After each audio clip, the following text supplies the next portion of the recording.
Right, so good afternoon again, folks. So I'm back on. Plumbing situation fixed. So yeah, I just have again a short time. So let me jump in one time. So we adjust this here.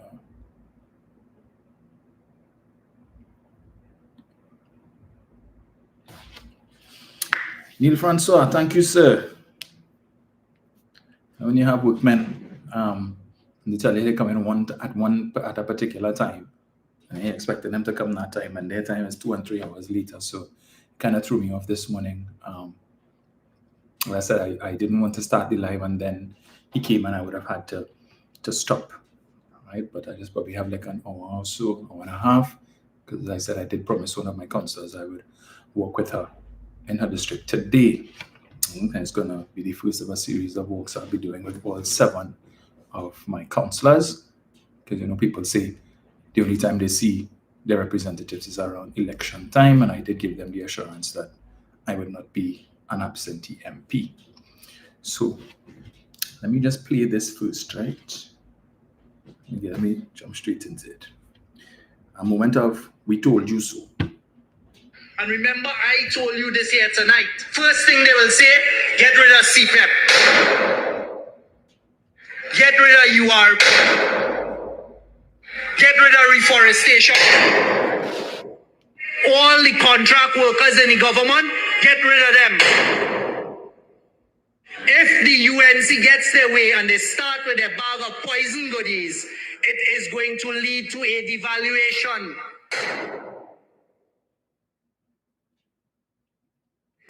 If UNC wins, you lose.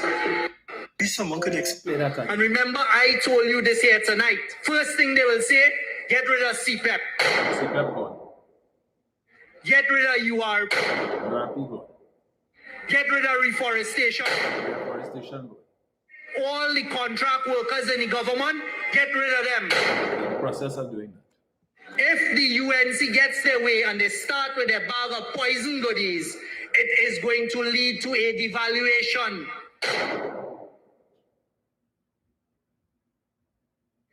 If UNC wins, you lose. Stuart Young told you all that before the last general election. Before. All the things that he predicted. He told you they would start CPEP gone, URP gone, forestry gone, contract workers. I read an article just this morning where contracts at the Ministry of Sport and Youth Affairs are not being renewed. So more people are being sent home.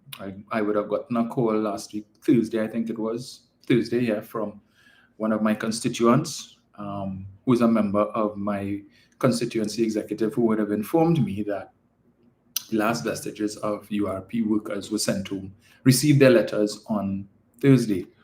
And this individual was in charge of, well, for this particular region, she was one of the persons in charge of what they call the women's program, where they had women, mostly single mothers, who would be doing little cleaning jobs and so on at schools, right? And I recall that in the immediate aftermath of the leading up to the general election and the immediate aftermath, that program would have been extremely crucial and instrumental in helping us to get employment for some people in the constituency, some women in the constituency who are desperately in need of work, right? But that program has now come to an end. So all of these women, these single mothers who, for the last few months, some of whom I would have spoken to, who would have been expressing their anxiety at receiving these letters at any point in time, the letters finally came. So there's some measure of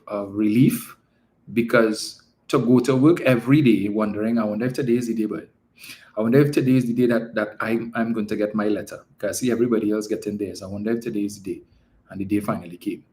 All right. So Mr. Feroz Khan, who is the URP manager, he remains on the job, continues to draw a salary, For doing what? I don't know, because if there is no longer a URP program, then why are you there? Just as the board of CPEP, there is no CPEP program. There has not been a CPEP program for the longest while. So what are you administrating? And why are you receiving board fees from taxpayers' money every month when you have no work to do, basically? And the unfortunate thing is that these people continue to be in limbo. All of these thousands of workers continue to be in limbo. Many of them hoping, eagerly anticipating the reading of the budget to hear if there is anything in the budget for them in terms of a return of these programs, a revamp of these programs. Persons want to know. There are a lot of CPEP workers who are still holding out hope against hope that somehow they are going to get their jobs back, hopefully before Christmas, because they can't afford to look good. Right now, they're struggling to eat good. Right now, they're struggling to live good. They were already struggling before, because as I told you all, when the current prime minister was leader of the opposition, every time a camera or a microphone was placed in her face, her first words were, everybody's suffering. Everybody's suffering. Go back and look, many videos, everybody's suffering. People can't afford to pay their bills. They can't afford to put food on the table, can't afford to send their children to school. But some of the very people who she was referring to who were suffering at that time had jobs which she and her government took away. So if they were suffering while they had jobs, man, albeit the pay wasn't all that great, but it was able to fill a hole, are they not suffering now? Because they can't even fill the hole now, because you took away the ability to at least fill a hole.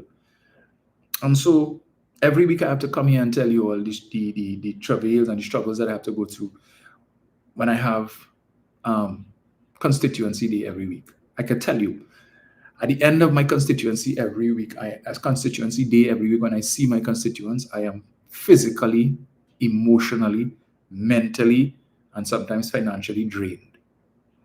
Because I have people coming to me every week, big men and women, shedding tears. I've mastered the art now of maintaining my emotions, and not, because when you see a big man or a big woman come and tell you their troubles, they have how many children and what they're going through every day to try and feed the kids, to send them to school, how they have to juggle, send one to school this week and then another one next week, or one today and the other one tomorrow, and all of the things that they're trying to do to make sure that the kids get an education until they could do better. And they just break down and they tell it hard. In fact, just Thursday, I had one young lady, 39 years old, 3 daughters.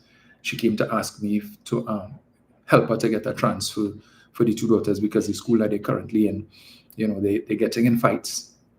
The older daughter and the older sister, she had an aggressive form of cancer and she's now in remission, which caused her to start school late. So she's having a bit of a challenge adjusting. And there was a fight. In fact, she said on her way to my office on Thursday, she got a call from the school telling her they needed her to come Friday morning because her daughters were involved in a fight and so on. And that is a school, I would draw to your attention, that is one of the schools that has police officers, right? Now, I thought the purpose of putting police officers in the schools was to stem the tide of the violence in the schools. But fights are still happening in the schools while the police officers are there. We read a couple of weeks ago where a police officer, one of the officers, was taking a little nap in a classroom in one of the schools, and the students locked the door and he was trapped in there for some half hour because the student threw away the key. So what is all this set a big fanfare they made about putting the police in school and all who supporting that? And yes, and we expect to see this and that. Really? All you have done, the violence still taking place in the school. And what you have now done is moved it from in the school to outside the school when the police officers are not there.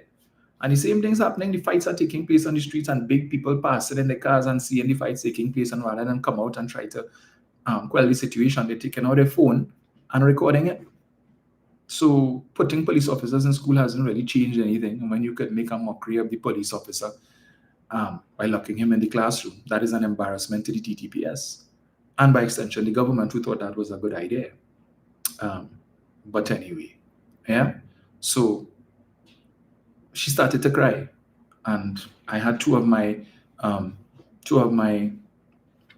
office workers in the office with me. One would normally sit with me and take notes, and the other one who has experience having worked with the previous MP and who would have worked out of the Ministry of Education. So I'm still learning the ropes. So when persons come with different issues, I would lean on them for guidance as to how we should proceed. Who do we need to call? What contacts do we have to be able to assist with the persons? Happy to say that we were able to find employment for a few people last week. We would have spoken to some of the business owners in the constituency. A couple of them hardwares, one of them a seafood business. They were looking for people. We sent a few people to them, and they asked us if we could send more because they have vacancies, and this being the peak season coming up for Christmas, they're looking for workers. So we were able to find employment for a few people, and I was very pleased about that, that these people are finding some level of sustainable employment, and perhaps what they're going to get paid is a little more than what they would have been earning under CPEP URP. I met a gentleman this week, former CPEP worker, and told me he's 58 years old. He's going to be 59 years old in December. And, he raised that issue with me that I had not really given consideration to before, and to show you how people are being impacted by the decisions of this government. Right? As Stuart Young would have told you, as I just played for you, prior to the election, all of these things are going to happen. And they say fearmonger and Stuart Young using scare tactics to get a little vote for the PNM and so on, but don't study that is not true. We're not going to do this. And everything that you just heard there in that clip has come to pass. And it didn't take a year. It didn't take 2 years. Hell, it didn't even take 6 months. In about 2 months, 3 months, most of what you heard him say there has come to pass. And the only thing we're waiting for now is the devaluation in the currency. If the PNM had been in office still, if some of you all had not chosen to withhold your vote from the PNM, and you had given the PNM a mandate for a third term, the national budget would have been read tomorrow, the 6th of October. As of now, we have no idea when the budget is going to be read. Now, based on what I know, the law requires that the budget must be read and passed by the 31st of October. Today is the 5th. We have 26 days left and no idea, no inclination as to when the budget would be read. Every time the media poses a question to a member of the government as to when will we get the budget date, soon. The budget will be read soon. The budget coming soon. But it seems that in the mad rush of firings, like they fired the budget date too. Right? But we didn't realize that they fired the budget date. Because we are prepared, we are ready on the opposition bench to hear what the government has to offer and to provide our 2 cents. And instead, you have the population speculating 1,001 reasons as to why the delay in reading the budget. I draw to your attention the fact, this great competent government, that in 2015, the general election was on September 7th, 2015. Keith Rowley, Faris Al-Rawi, and Edmund Dillon were sworn in on the 9th of September. And the rest of the cabinet was sworn in on the 11th of September. Colman Byrd became Minister of Finance on the 11th of September, 2015, and was able to put together a budget and read that budget on the 5th of October, less than a month later. All right, he was able to put together a budget and read it in about 3 weeks after he became Minister of Finance. This government has had over 5 months in office and can't put together a budget, can't even give you a date. Is the budget process so difficult? I mean, we understand that the budget is government policy, all right? But still, preparations would have been underway in 2015, but again, it's government policy. So what would have been in the preparation stages in 2015 when the PNM came in would have been UNC policy. Imbut was able to do over a whole budget with PNM policy in the space of 3 weeks, but 5 months plus, and this government is struggling to put together a budget. And we keep wondering, why? What's the hold up? What is the keepback? This big secret. Keep hearing, coming soon, coming soon. I remember under the last administration, Prasad Bisasa said this government running like is Hollywood. Everything coming soon, coming soon. The OFAC license coming soon. Budget coming soon. The stand your ground legislation coming soon. The only thing we would like to come soon is the election, another election. But anyway, we know that's not going to happen. So I was telling you about this 58-year-old gentleman who, former CPEP worker, who is going to turn 59 in December. And he said to me, the hardest part about losing his job as a CPEP worker, he said, you know what, I work in all different types of jobs in my life. I work security, I work in construction, I work in factory, all kind of thing, little odds and ends, and that is how his life has been a hodgepodge of different occupations. And so he settled himself into CPEP because prior to that he was in the security field, a security officer, and when he fell victim, the place he was guarding one night was robbed, an attempted robbery by two men who held him up with guns and so on, put gun to his head and the like. And that was a wake-up call for him because he saw how easily he could have lost his life. And at his age, he can't run down nobody and not about that life. All right, so he would have left that job, and in between, he would have been drafted into CPEP, where he was for the last 4 plus almost 5 years. And again, I said that the salary may not have been that great, but it could have filled a hole. But you know what he said to me? That he is 63 contributions away from an NIS pension. 63 contributions away. And he had already calculated that, had the CPEP program continued for the rest of this year, uninterrupted, and with next year, when he turned 60, more or less, he would have made up those 63 contributions to be able to qualify for an NIS pension. Now, that is his circumstance. So, unless he finds a job to be able to make up those 63 contributions that he desperately needs to be able to get an NIS pension, which would pay him more than what he would have been earning as a CPEP worker, he must know that is where he finds himself. At his age, and as he said, he doesn't have any big set of education. He didn't finish secondary school and so on, which is why his life took the turn that it did. So now he faces the reality of having to go back to the very job that he left a few years ago, security, because he's looking to make up his contributions, all right, so that he could get a decent pension when he turns 60 and not the lump sum that they will give him that wouldn't really amount to much. And he doesn't want to have to be working beyond 60. All right? And these are some of the challenges that people are facing. And I recall when the refinery was shut down, one of the issues that the UNC raised, and they talk about how many people lost their jobs and how many people fired under this government, and 5,000 people Petrotrin, 10,000 people Petrotrin, and defense line communities, and all of the contractors who used to do work for Petrotrin and so on, and their employees who they sent home, and how much tens of thousands of people lose their job.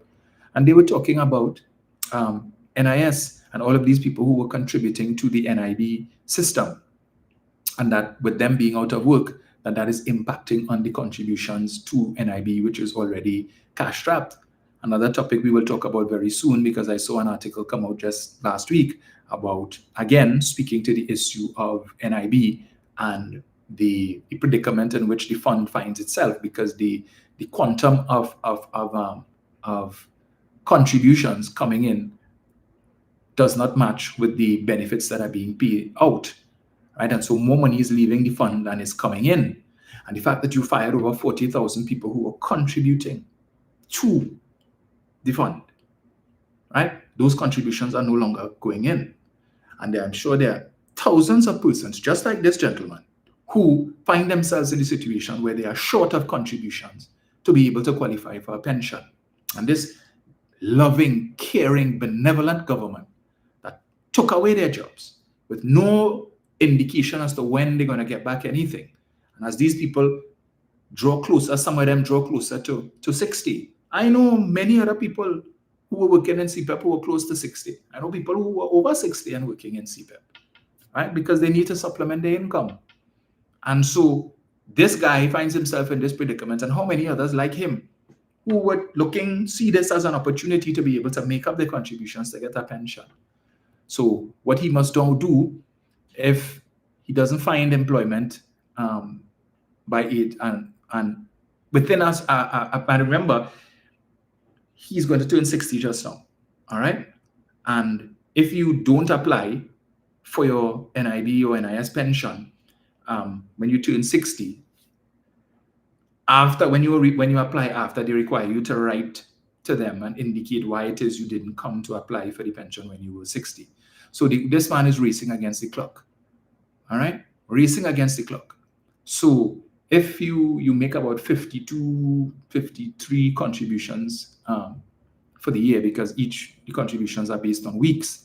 So by the time he turns 60 next year in December, and by the time left in this year with just less than 3 months, you see his predicament. All right? So if he doesn't find a job soon that pays NIS, then he cannot apply for his pension when he turns 60 next year, and he needs to hope that he has a job at that time that is paying NIS so that he could make up the shortfall not too long after he turns 60 and wouldn't have to go through the challenge of having to explain to NIB why he didn't apply for his pension and so on. And as I said, I'm sure there are many other people like that in the same situation. You think the government cares? Of course not. Prime Minister receiving her salary every month, $87,000 by almost $30,000 as a member of parliament, over $100,000, $120,000 a month. So, and she has met all of her NIS contributions, I'm certain. But in any event, she's in her 70s, so I don't know if she's receiving her NIS pension already as well. And given the fact that she would have contributed in the highest earnings class throughout her career based on her occupation, certainly her pension will be more than $3,000 a month, assuming that she is collecting it. So to the parasitic comedian, I might call him the parasitic comedian because he lacks originality. He needs other people's content to be able to create his content to put out there. All right? Oh, shames, my thing. Yeah. So I saw he did last week when I spoke about the issue with the cost of the Prime Minister's outfit vis-a-vis persons whose job she would have taken away and their inability to be able to put food on their table. And I sought to draw context, what her outfit cost and how many CPEP workers or URP workers that money could have paid. But he didn't feel the need to put that in his post. All right? Cut out that. That wasn't relevant. That wasn't important. So we left that out and put together where I spoke specifically about visiting the website. Because you see, unlike them, when I see something, I am not just going to run with it. I go and I verify. So I saw somebody had made mention of that. I'm not going on. So, okay, what? I said, let me go and check for myself. Because if I have to speak on this issue, there must be validity, right?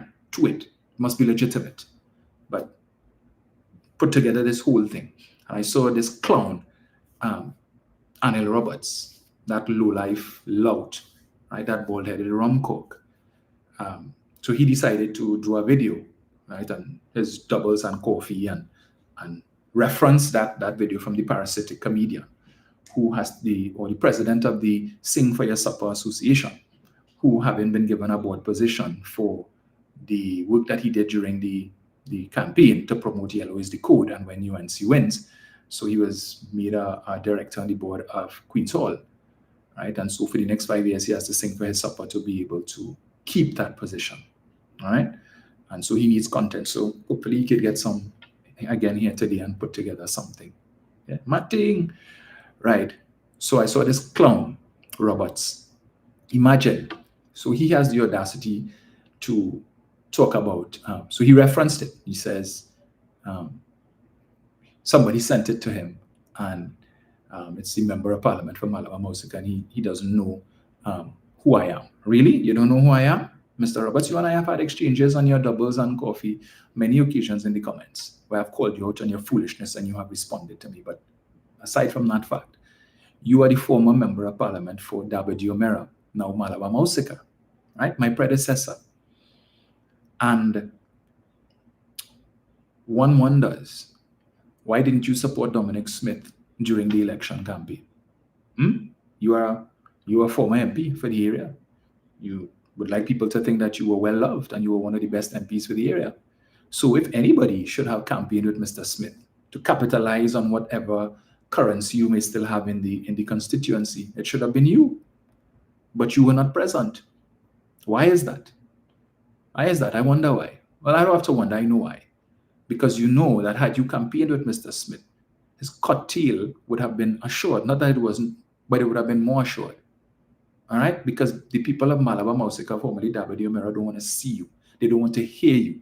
So one of the mistakes Mr. Smith made was to have you do the voiceover for the message that he was sending throughout the constituency with the mic man, to have you do the voiceover. Many people told me they were sickened by that, just to hear your voice in this constituency again. Under your tenure, you were there for 4 years, over 76 murders. Malabar Mausika, then W. Mera, became a hotspot, right? Hotspot. Center point for murders over what? Box train contracts. But I could tell you, at least nobody will ever see that they came to my office at 3 o'clock when the office closed, and at 4 o'clock, and when they tried to get in, that anybody would have met them with a firearm. I would have flashed a firearm to let them know the MP not seen anybody else for the day, so come back on another day. Nobody will ever see that, because I will stay in my office for as long as I need to, as long as there are people sitting in the waiting room to see me on my constituency day. And even if I happen to be there on a day that is not constituency day and somebody shows up, I have no problem meeting with them, as I have done before and I continue to do. All right? So I have no problems with that. So to claim that you don't know who I am, well, all right, no problem. I'm glad you don't know who I am. But for those of you who would have seen the video, because it's being shared, and some of my colleagues would have referenced it, where he's talking about these men in the PNM, and I would be talking about the Prime Minister, the cost of the Prime Minister's outfit, and who is Makome Man, and all kind of thing, and calling the names of my colleagues, Marvin and Hans and Kareem and so on, and that's what the PNM have as a Makome Man. Let me tell you something, right? I don't know how you all in the UNC, how you define machismo, right? Or, real men in the UNC. Let's talk about you for a minute. I'm not going to spend too much time there because I have other things to talk about. This is a man who, for years, has been obsessed with the size of Stuart Young's genitalia. So much so obsessed is he with the size of Stuart Young's genitalia that he decided to name Stuart Young Small Pin, which you all are very well aware of. How we know that? Is it that you have been so fixated on the man's nether regions that you could give him that name, Mr. Macho Man? This is a man who for years has been obsessing over Faris Al-Rawi's physique and how Faris's clothes fits him. If anybody else see how Faris wears clothes, the man works out and so on. Okay, so his clothes fits him well. But he is so obsessed with how, according to him, tight Faris's pants are that he gave Faris the name Faris a la tight pants. I don't know what his obsession with PNM men, and in particular below the waist, but that seems to be where his fixation is. This macho man from the UNC. This is a man who for years was obsessed with Nia and Gatsby Dolly's hairstyles, so much so that he gave her the name Bundles. Many of you who will probably have listened to a meeting, one of their waste of time Monday night forum meetings that he might have had the privilege to speak at on occasion, he would have referenced Nian as Bundles, right? This big hardback, man, this real man in the UNC. This real man who, when Richie Sukai, former Senator Richie Sukai, on his first day in the Senate, right? This hardback real man in the UNC decided couldn't wait to run and do a Douglas politics to talk about how when Rishi came into the chamber and he was observing him and he find Rishi looking a little. So you sit down in your seat and you watching, you focusing on Rishi and how he walking and how he looking. So that was your fixation on a man, right? Fixated on a man, how he walking, how he talking and so on. And you felt the need to come and do a Doubles and Coffee to talk about that. Not Doubles and Coffee, Douglas politics, to speak to that. This is a man who gave Mr. Hines the name Fitzgerald, ride on a horse with an 8-year-old boy, Hines. So you saw there was, I can't remember what the event was, where Mr. Hines would have been riding on a horse and there were children as well at the event. And Mr. Hines, so they put the boy on the horse with Mr. Hines, so to take the ride on the horse or whatever. This sick, twisted, demented rumcock who on a carnival Tuesday didn't know himself, was so drunk, didn't know himself that a woman called his name about 5-6 times before he realized she was talking to him. All right? He saw that and had to read something twisted and dirty into it and obsessed with it. Every time he speaks about Fitzgerald Hines, he does that. And talk about Fitzgerald riding a horse with an 8-year-old boy, Hines. No regard for the 8-year-old boy, no regard for his family and what you're insinuating with your filthy, dirty mind. All right? But that is what machismo, that is what passes for machismo in the UNC. This man who gossiped for months about the wife of the former Prime Minister, Sharon Rowley, and how she had an alleged affair with a member of a special branch security detail. All right? Yes, he who talked about that. And then the rest of them in the UNC as well, the other macho men in the UNC who were repeating it, who were looking at his foolishness and repeating that nonsense. And even their leader made reference to it at one point in time. Right? Is that what real men in the UNC do? Gossip about who sleep with who? And Dr. Rowley had to respond to you simply to say at least he never tried to kill anybody.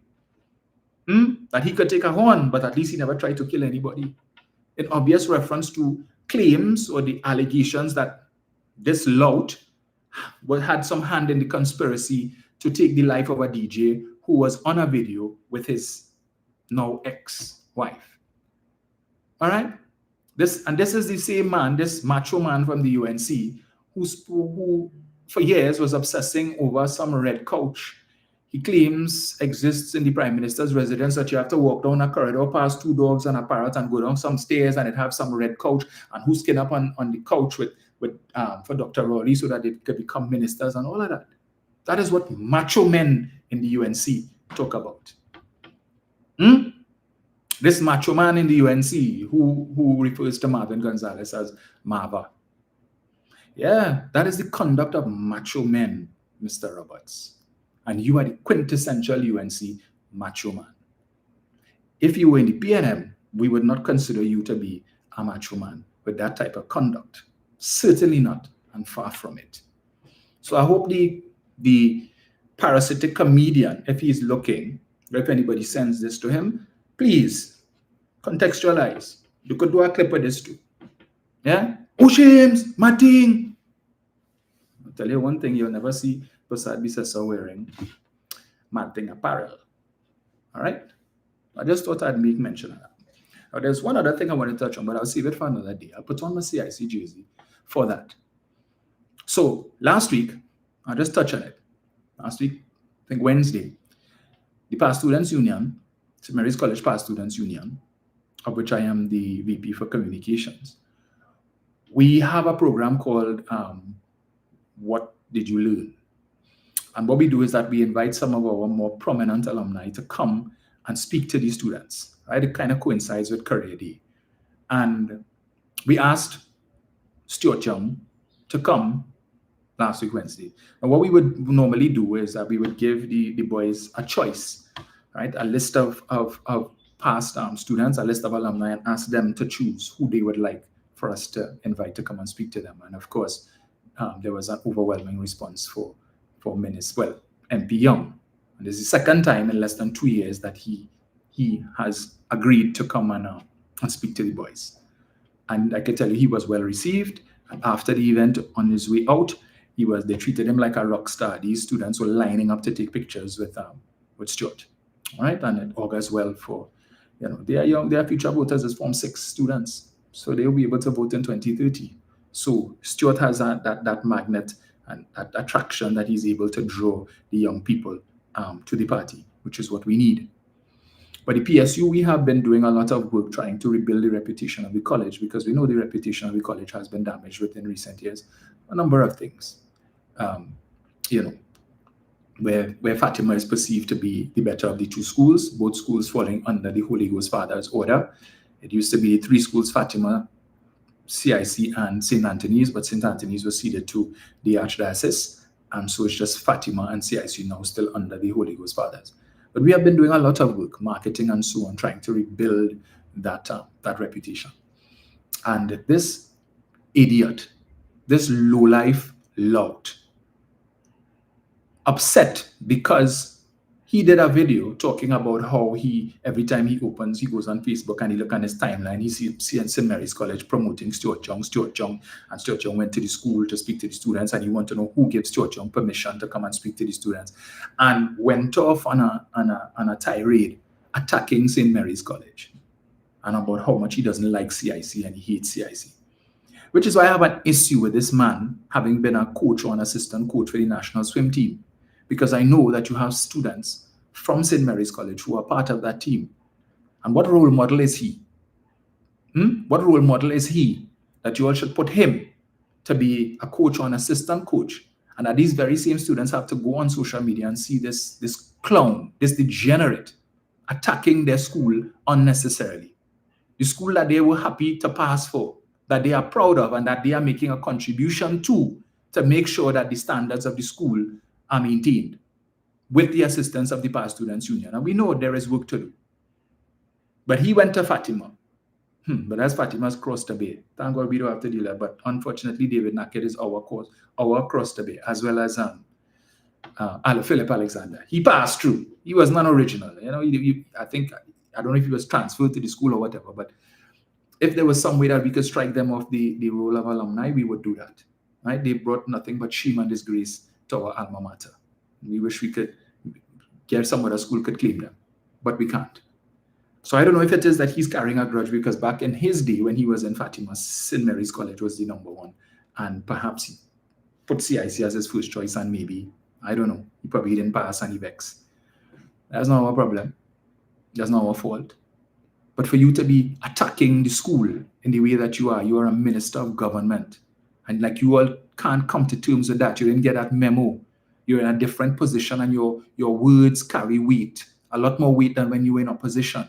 So for a minister of government to be attacking unfairly and unnecessarily, right, a school simply because they invited one of their more prominent alumni to come and speak to the students, something had to be very wrong with you. Very wrong with you.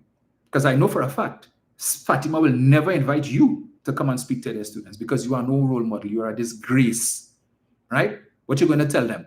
How to stand up around the Savannah and Carnival Tuesday and be so drunk that you don't know yourself? What you're going to tell them? How to be changing women like you're changing underwear? I can't really see you have anything else to offer, right? Consummate failure is what you are. But anyway, and if anybody doubts it, yeah, I don't like the man. I have nothing but contempt for him.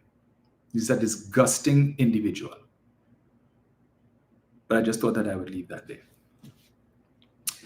Let me just leave that there, right?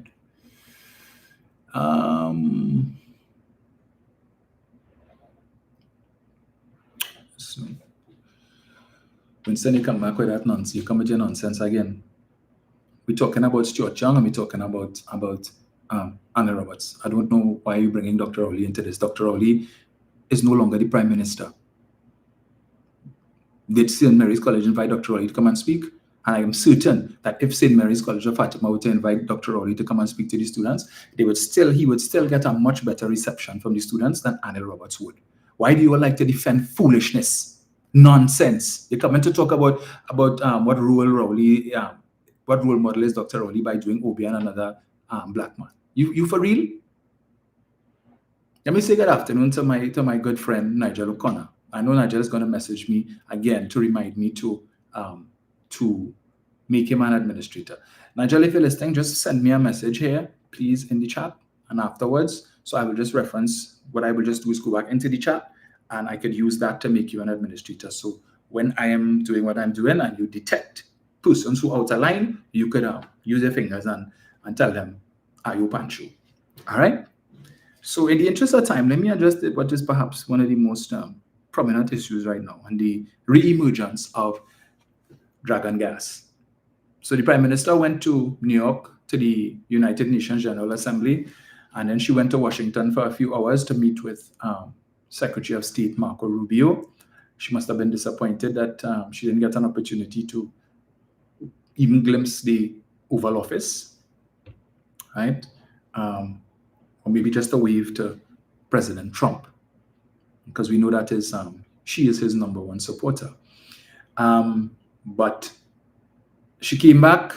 So after she came out of the meeting, she indicated that we have some good news and we will share it with you later. Unfortunately, the press office of the Secretary of State burst her bubble, and they would have put out a press release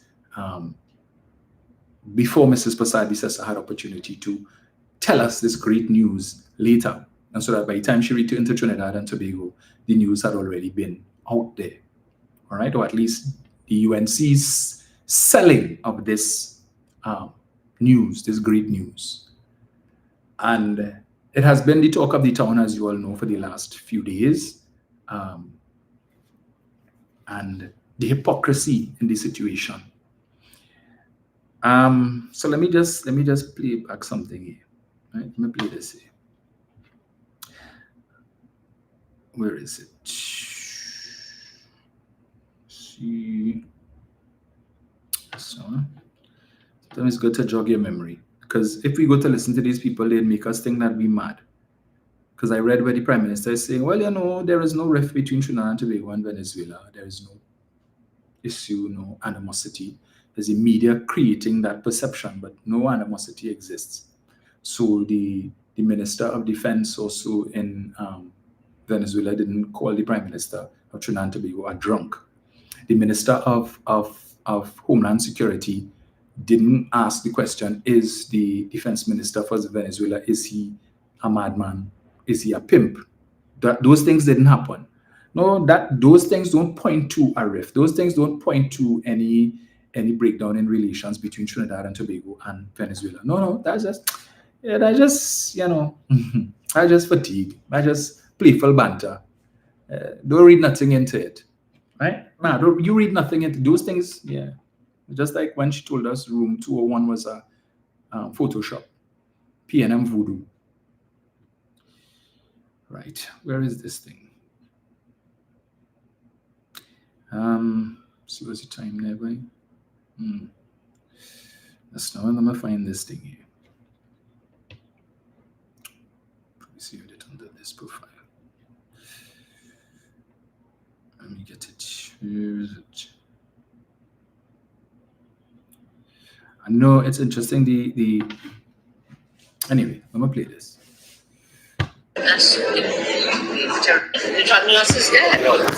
We'd be foolish not to answer it. And in fact, we should have started, as I said long ago, we should not have put everything into the government hands. That is dead. It is dead. You kept it alive for 10 years. And we couldn't do that in 10 years. You know? Let's look right in the eye. Grenada and Lesotho. And of course, in Tobago, you know, we had begun work when I was in casting office, looking at the Tobago to see if we are so close by, there could possibly be oil and gas in the territory, Tobago territorial waters. I'm sorry if I'm mustn't have been as virus. So, oh yes. Not at all. Talking about the energy sector, drug and gas is not. You will pursue that at all. Of course, what has to do. Not at this point in time. Who knows in the fullness of time? All things are possible. But at this point in time, I'm looking at the current. I'm definitely looking at all concerns. So that was on the 3rd of May when the full cabinet was sworn in. And you heard the Prime Minister be interviewed and asked about Dragon Gas, and she said on several occasions, Dragon Gas is dead. Dragon Gas is dead. PNM tried to keep it alive for 10 years. They kept it alive for 10 years. And if you couldn't achieve that in 10 years, then you can't do it now. Her words, just a few short months ago, Dragon Gas is dead. She's focusing on the Caribbean, Grenada, Suriname, Guyana, and Tobago. She's not interested in Venezuela. All right? And that we should have been looking outside and elsewhere a long time ago. But Rowley and Young were fixated on Dragon for the last 10 years. Her government would not be doing that. A few short months later, as they say, a few moments later, here we are. Here we are. Let me play something else for you. Let me get this here. This is the Prime Minister on her return from New York and Washington. Her press conference at the Diplomatic Lounge. Welcome back, Madam Prime Minister. The OFAC license, the announcement that was made by the Office of the Prime Minister, I think the entire country was very happy to hear about this. However, we are looking now towards our relationship with Venezuela to see if we can actually effect this OFAC license. What are your concerns now that we've had this this announcement, with considering our relationship and things that have happened in the past, the rhetoric, the narrative, the name calling from both sides? Name calling. Well, the Diosdado Cabello made a comment about you, but of course, some of your comments were taken, you know. We have always maintained solidarity with the people of Venezuela. And every pronouncement I've made and every statement I've made, I said, when you've asked, at least you keep asking me these questions because of out of your concern. But I've always said, and I repeat, we are in solidarity with the people of Venezuela. That will remain the OFAC license. The details are to be worked out still. And of course, our people have been in touch. Mr. Sobers, the Foreign Affairs people, and of course, even the Minister of Energy, they have been in touch with our counterparts in Venezuela. Before we went, Minister Sobers and the Minister of Energy, they were very concerned. They didn't think we would get it. And I kept telling them, God is great, and that we will get it. We will get it. I just didn't know when to get an OFAC license. It was not easy. You may think it happened overnight. It did not. In fact, from day one, when we came into office, we began work on that OFAC license. And we had discussions further with Secretary Rubio on other fields, the Laurel Manatee field and the Coquina Mannequin. So we look for further progress with these fields. Whatever is happening with these, and we start with the Dragon that is come alive again, resuscitated. That first deal and the others, or I don't know where this deal, but the agreements that have been reached, we will work the details out and we'll share them with you. In terms of Venezuela, the projects benefit Venezuela, they benefit the United States, and they benefit Trinidad and Tobago. We'll be able to work it out. It may take a few more days, a little more time. But I'm confident that together, all partners in this, Venezuela, Trinidad and Tobago, the United States, will all benefit. So we look forward to good times. I have to ask, who do you have in mind at this time, if anybody at all, to lead negotiations with the Venezuelan government? We have several people. We have a Minister of Foreign Affairs. We have two ministers in the Ministry of Energy. And of course, you have me. How soon, Prime Minister, could talks take place? Do you plan to fly to Venezuela? Well, I've just returned, so give me a moment to breathe. Right. So you heard what she said there, right? That, in fact, from day one, they started doing work on Dragon gas. Day one. When was day one? Day one would have been the 1st of May. That's when Mrs. Prasad Bisesa would have taken her oath of office as Prime Minister. Day 3 would have been the 3rd of May, the first clip that I played, right, when her full cabinet was sworn in. She just told you that since day 1 in office, they had started doing work on the Dragon gas issue and the OFAC license. But on day 3, you heard me play before, she said, Dragon is dead. It is dead. The PNM kept it alive for 10 years, but if you couldn't achieve it in 10 years, you certainly can't do it now. Dragon is dead. And I am looking, my government is looking to the Caribbean. We look into Grenada and Suriname and Guyana and Tobago. Dragon is dead. So which day 1 are you referring to, Mrs. Prasad Bisesa? When was day 1? Because your government was sworn in on the 3rd. All right? So that was day 3. Day 1 was the 1st of May. You just told us that since day 1, you started working on the license, but day 3, you told us it dead. So when exactly we confused? Give us the timeline now, right? Because your logic not logicking, your explanation not explanating, your maths not mathsing. When was day 1 that you said that you started this exercise? We know that Rudal Munilal, in his capacity as Minister of Energy, would have gone to Washington a couple months ago, right? And we don't know what was spoken about. Everything was kept hush-hush, non-disclosure. They he didn't give the country any details as to what was discussed, who he met with, and what they spoke about, and the like, right? These are the same people who took issue with the non-disclosure agreement between Trinidad and Tobago and Venezuela. That would have been signed by former Prime Minister Stuart Young while he was negotiating the Dragon gas deal and trying to get the OFAC license from the United States, when as he was engaging in what the former Prime Minister, Dr. Rowley, referred to as shuttle work between Port of Spain, Washington, D.C., and Venezuela. All right? There are 10 non-disclosure. We want to know Trinidad money and how much money and it's taxpayers' money, and we want to know what they sign and what is the government giving up and what are they giving to Venezuela, what are they giving away, and we want to know all of these things. But Munilal went to Washington and came back and everything, hush, hush. We know we can't speak on these, we cannot disclose these issues at this point in time. Yeah, white jacket, black jacket, hypocrisy on their part. All right? But it is interesting that Mr. Munilal did not accompany Mrs. Prasad Bisesa on this trip, that she went to Washington with the Minister of Foreign Affairs, the Minister of Legal Affairs, who seemed to be there more for the purpose of playing cameraman and videographer, because all he was doing was recording how she come off the elevator. Good afternoon, Madam Prime Minister. And where are you off to today? When they won the train to Washington. Good afternoon, Madam Prime Minister. So could you tell us what is happening today and what can we expect in Washington? When she came out of the meeting with Marco Rubio, again, good afternoon, Madam Prime Minister. So could you please tell us, a little bit about the meeting and so on? That's all he was doing, right? Nothing else. I didn't see him speak here about him participating in any side meeting with any entity, as the case may be. So you, the taxpayer, spent money so that Saddam could go to the United States to accompany Mrs. Prasad Bisesa to be a videographer. What was the purpose of Barry Padarath being there? I don't know. Again, I'm not aware that he was part of any talks.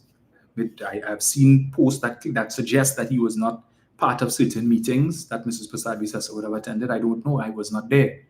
What was the purpose of Nicholas Morris being on that trip? What purpose did they serve? Other than to get a free trip at the expense of you, the taxpayer, so they could stay in the best of hotels and they could go and walk around New York in the evening when the meetings are over and stuff, and the Prime Minister just relaxing. Yeah, let me go down Manhattan. Well, you're probably staying in Manhattan. Go down Times Square now. We're going to Madame Tussauds. You want to go by the Cheesecake Factory? Yeah, let's go now. Let's go down to Central Park. Let's take a walk down to the Plaza Hotel to see where they filmed Home Alone 2, and we could take some pictures there at the expense of you, the taxpayer. Because I see no other reason that they needed to be there and what purpose they served. Okay? I could understand the Minister of Foreign Affairs being there. But why wasn't Rudal Munilal there, the Minister of Energy? See, they were the same ones who like to talk about square pegs and round holes, that Rowley had a set of square pegs and round holes. But who better to go and speak, to be part of that meeting with the Prime Minister, where you are talking about Dragon, which falls under the Ministry of Energy? Who better to engage in that than Rudal Munilal, the Minister of Energy? And if you needed to take Mr. Keza with you, who is Minister in the Ministry, take him with you too. You could defend that. So she went to negotiate and then come back, and she now has to give the update to Munilal. Well, this is what Mr. Rubio and I spoke about, and this is what you need to know and whatnot, and this is the brief and all of that. When he could have been in the room, and he could have probably add to what she was saying. Because clearly, when Mrs. Prasad, based on what we just heard there, when Mrs. Prasad Bisesa went to Washington, she was not seized of all the necessary information. Because you heard her there mention the Dragon, and then she said, and the other field, what is the name? What's the name of the other field? And they had to tell her, Coquina Mannequin. And I can tell you that Stuart Young as former Minister of Energy and former Prime Minister, would never have made that mistake. He wouldn't have had to ask anybody, what's the name of the next field again? Because he has it at the top of his head. And he can rattle off the name of all of these various fields for you. You know why? Because he was professionally and personally invested in this thing. That is why when he became Prime Minister, he retained the portfolio of Minister of Energy, and he would have said it is because of the personal relationships that he would have built along the way as Minister of Energy with significant persons, such as the heads of the various energy companies and so on. And he felt that he needed to hold on to that portfolio. But here it is that the Prime Minister went to Washington to talk about gas deals that had been started under the previous administration, the foundation for which was built by Stuart Young and Keith Rowley.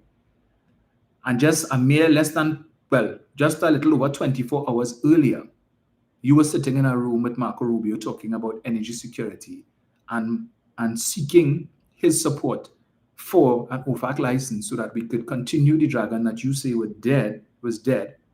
And you can't remember the name of the other field that we expect you would have made mention of just a little over 24 hours earlier? Really? As the Prime Minister and Chief Negotiator? This is information that you are supposed to be seized of. There are certain questions, perhaps you must be prepared to answer certain questions. Information that resides in the Ministry of Energy and should reside with the Minister of Energy, which would have supported why Munilal was supposed to be there. But I am concerned that the Prime Minister could only remember the name of one field, the Dragon field. And why? Because Dragon is easy to remember. All right? But come on. So did you make any mention of Coquina Mannequin and any of the other fields, madam, while you were there? That you couldn't remember that one? Not even 48 hours later? That was very telling for me. All right? Very telling. But she's Chief Negotiator. And the question was asked there, so who is going to lead these negotiations? She said, well, we have the Minister of Foreign. You hear that, right?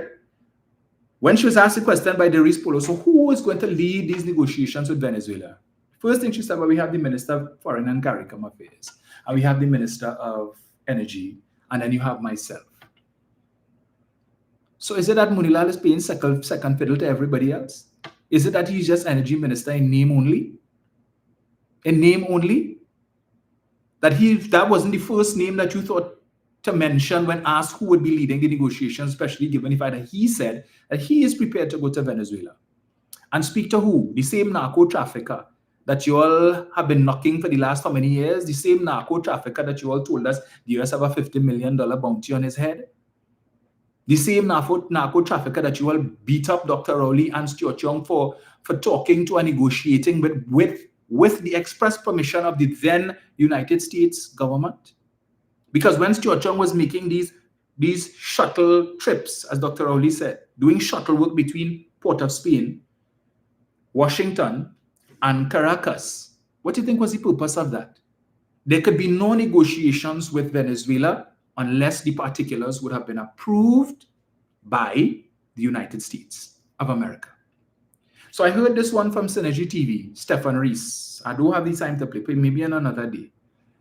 You know, when they feel they're bright and they could talk to the UNC faithful, right?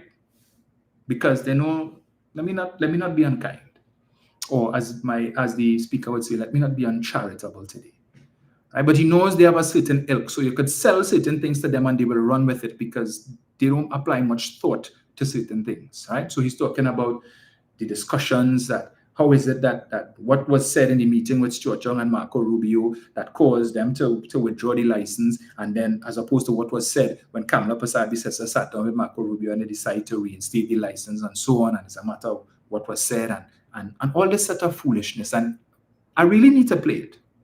But just to make the point that while Stuart Young was negotiating, everything that Stuart Young did, every document that he signed with Venezuela, the United States of America would have had sight of that.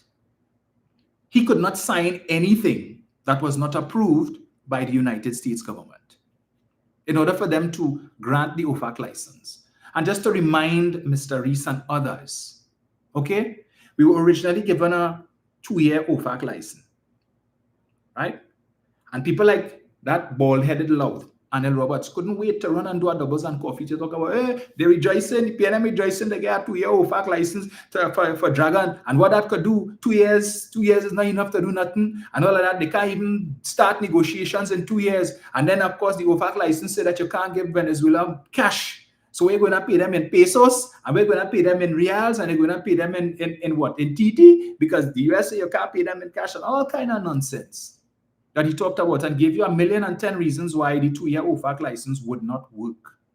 They rejoiced in the fact that it was for 2 years. And what did the US do at the end of the expiration of the first year? They came and renewed it and gave us an additional year. So it's like the 2 years started over.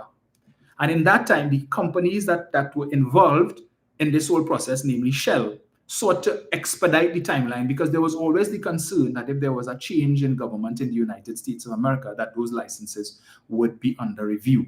Right, that those licenses would be in jeopardy, because it is no secret how Mr. Trump feels about Mr. Maduro, how Secretary Rubio feels about Mr. Maduro when he was Senator Rubio. Right, it is public knowledge how he feels about Mr. Maduro and his regime in Venezuela. So there was always that concern that the conciliatory tone that was taken by the Biden administration, the softened tone, to build relations in the region and to take a sort of different approach, which had started under the Obama administration, of which Mr. Biden was a part of. They sought to kind of thaw relations between the United States and Venezuela, and the United States and Cuba, if you recall that. So it started since then. And we always used to express that concern that depending on what would have happened in the US election would have a significant impact on the future of the Dragon gas. And we mentioned that before the US election. And we made the point that if Kamala Harris had won the election, we would have expected that her administration would have continued on the same conciliatory path as her predecessor, right? Joe Biden and his administration. And therefore, it would come down to what happened in Trinidad and Tobago's election, where if Prasad Bisesa and the UNC had won, that even if the United States the government in the United States was inclined towards the OFAC license, that because of the unnecessary rhetoric, the inflammatory and incendiary rhetoric of Mrs. Prasad Bisesa and the UNC while in opposition towards Mr. Maduro, that Dragon would still be dead anyway, because Mr. Maduro wouldn't want to hear anything from them. In fact, Stuart Chung would have mentioned to us on many an occasion when he went to Venezuela to deal with this whole Dragon gas issue, persons high up in the Venezuelan government used to ask him, why is Mrs. Prasad Bisesa and her party constantly attacking President Maduro and Vice President Delcy Rodriguez and others? Why? He told us that in public.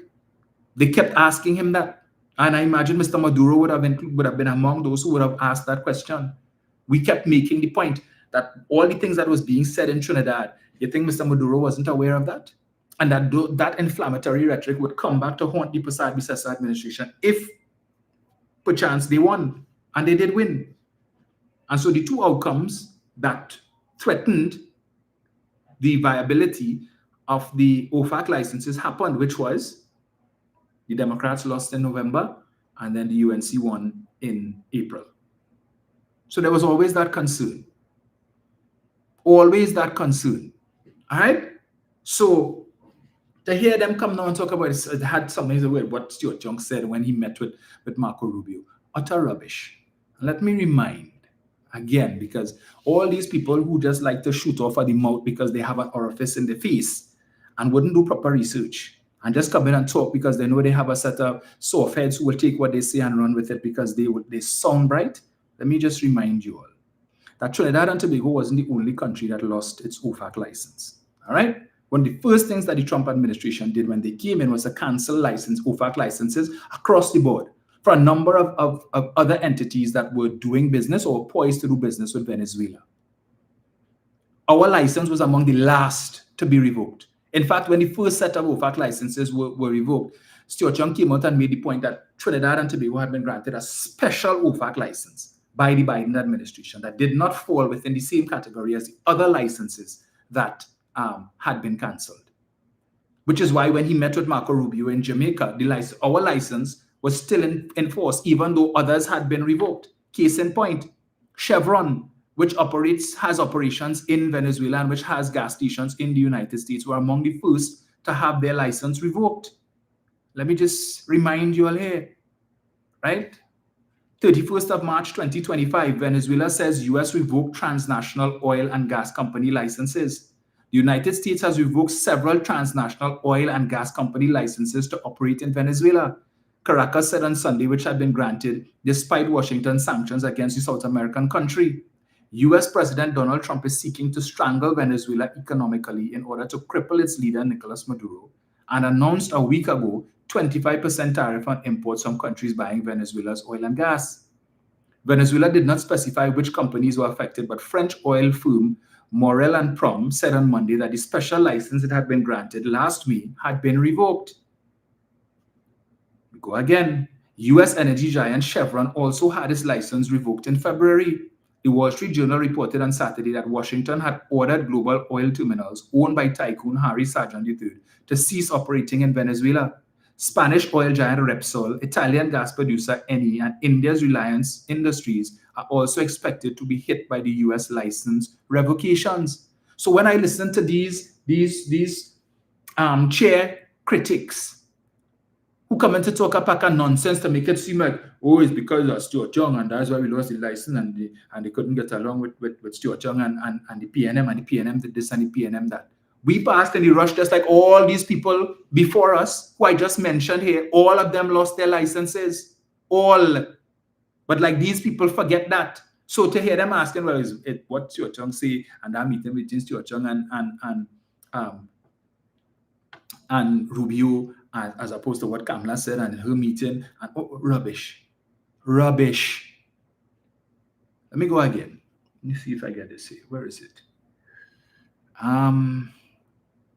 So,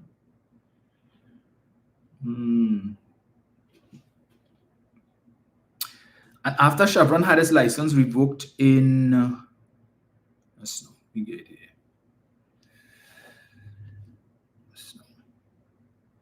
One second, folks. So many things I have saved here. Right. So in February, Chevron had their license revoked. 28th of July 2025, White House gives Chevron green light to resume oil production in Venezuela.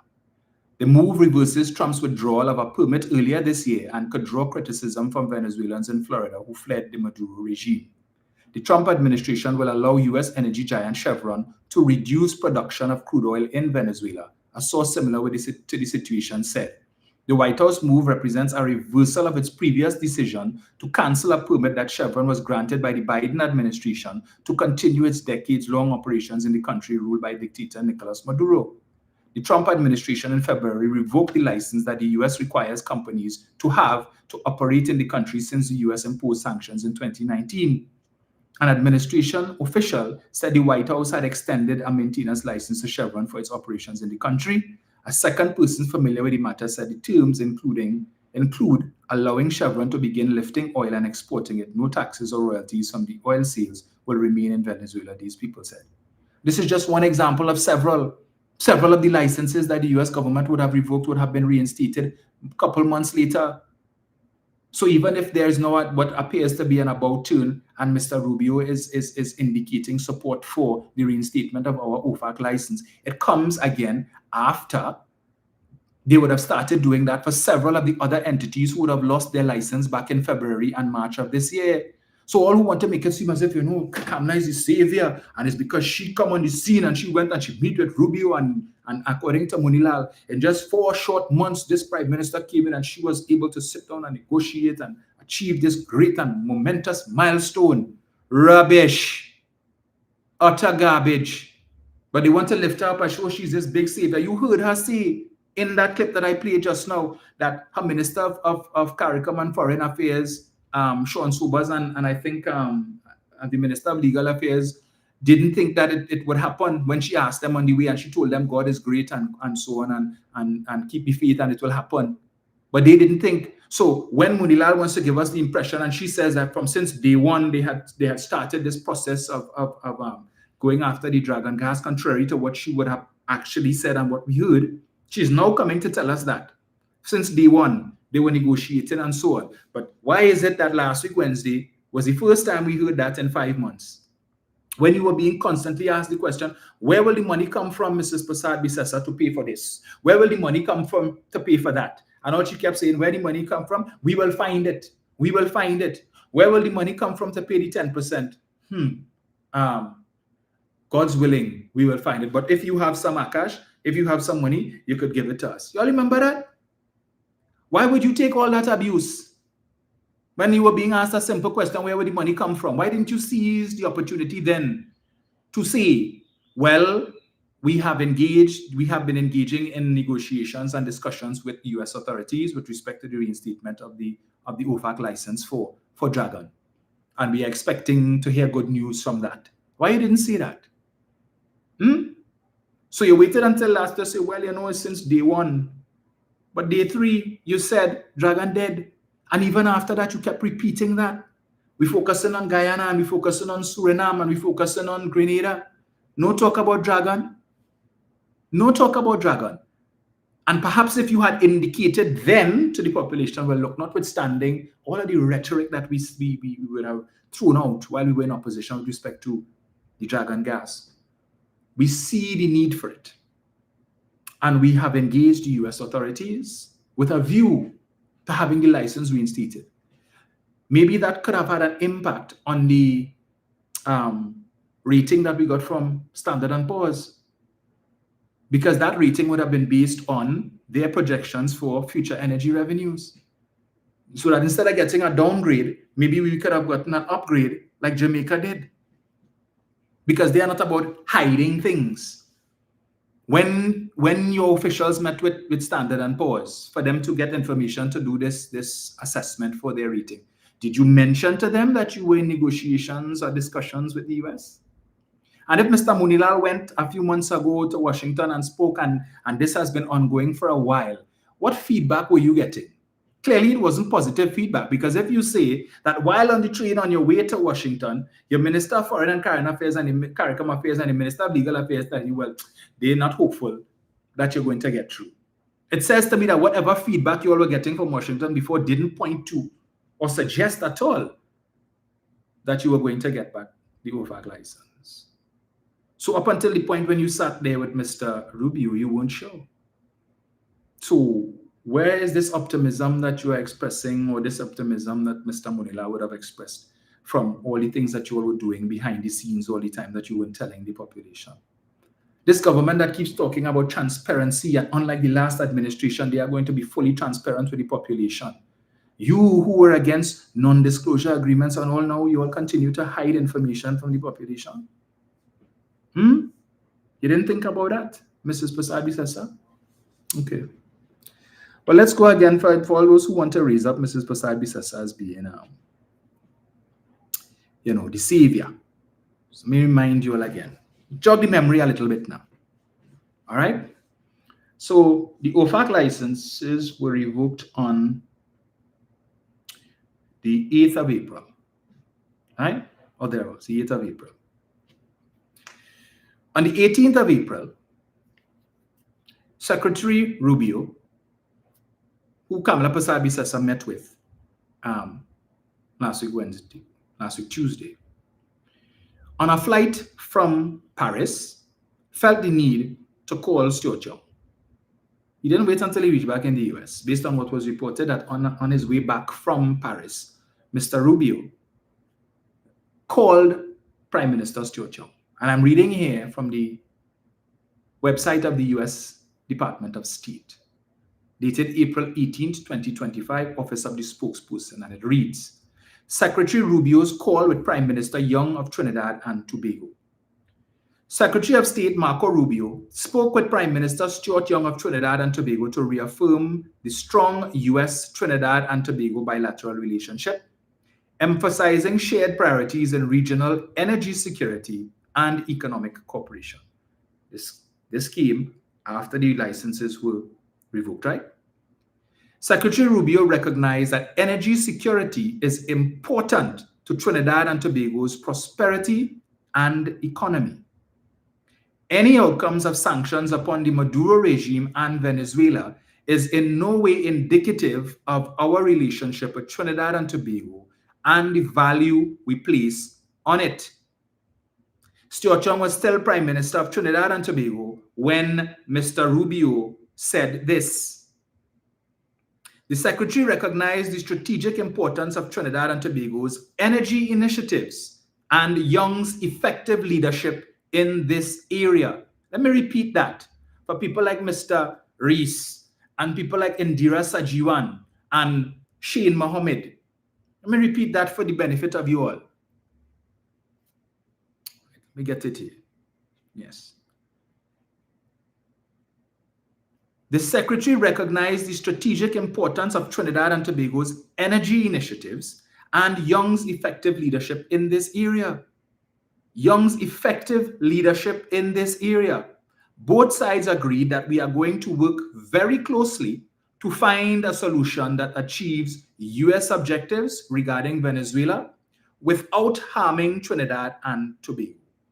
He welcomed Prime Minister Young's exploration of viable options that support the country's energy needs while remaining consistent with U.S. sanctions policy.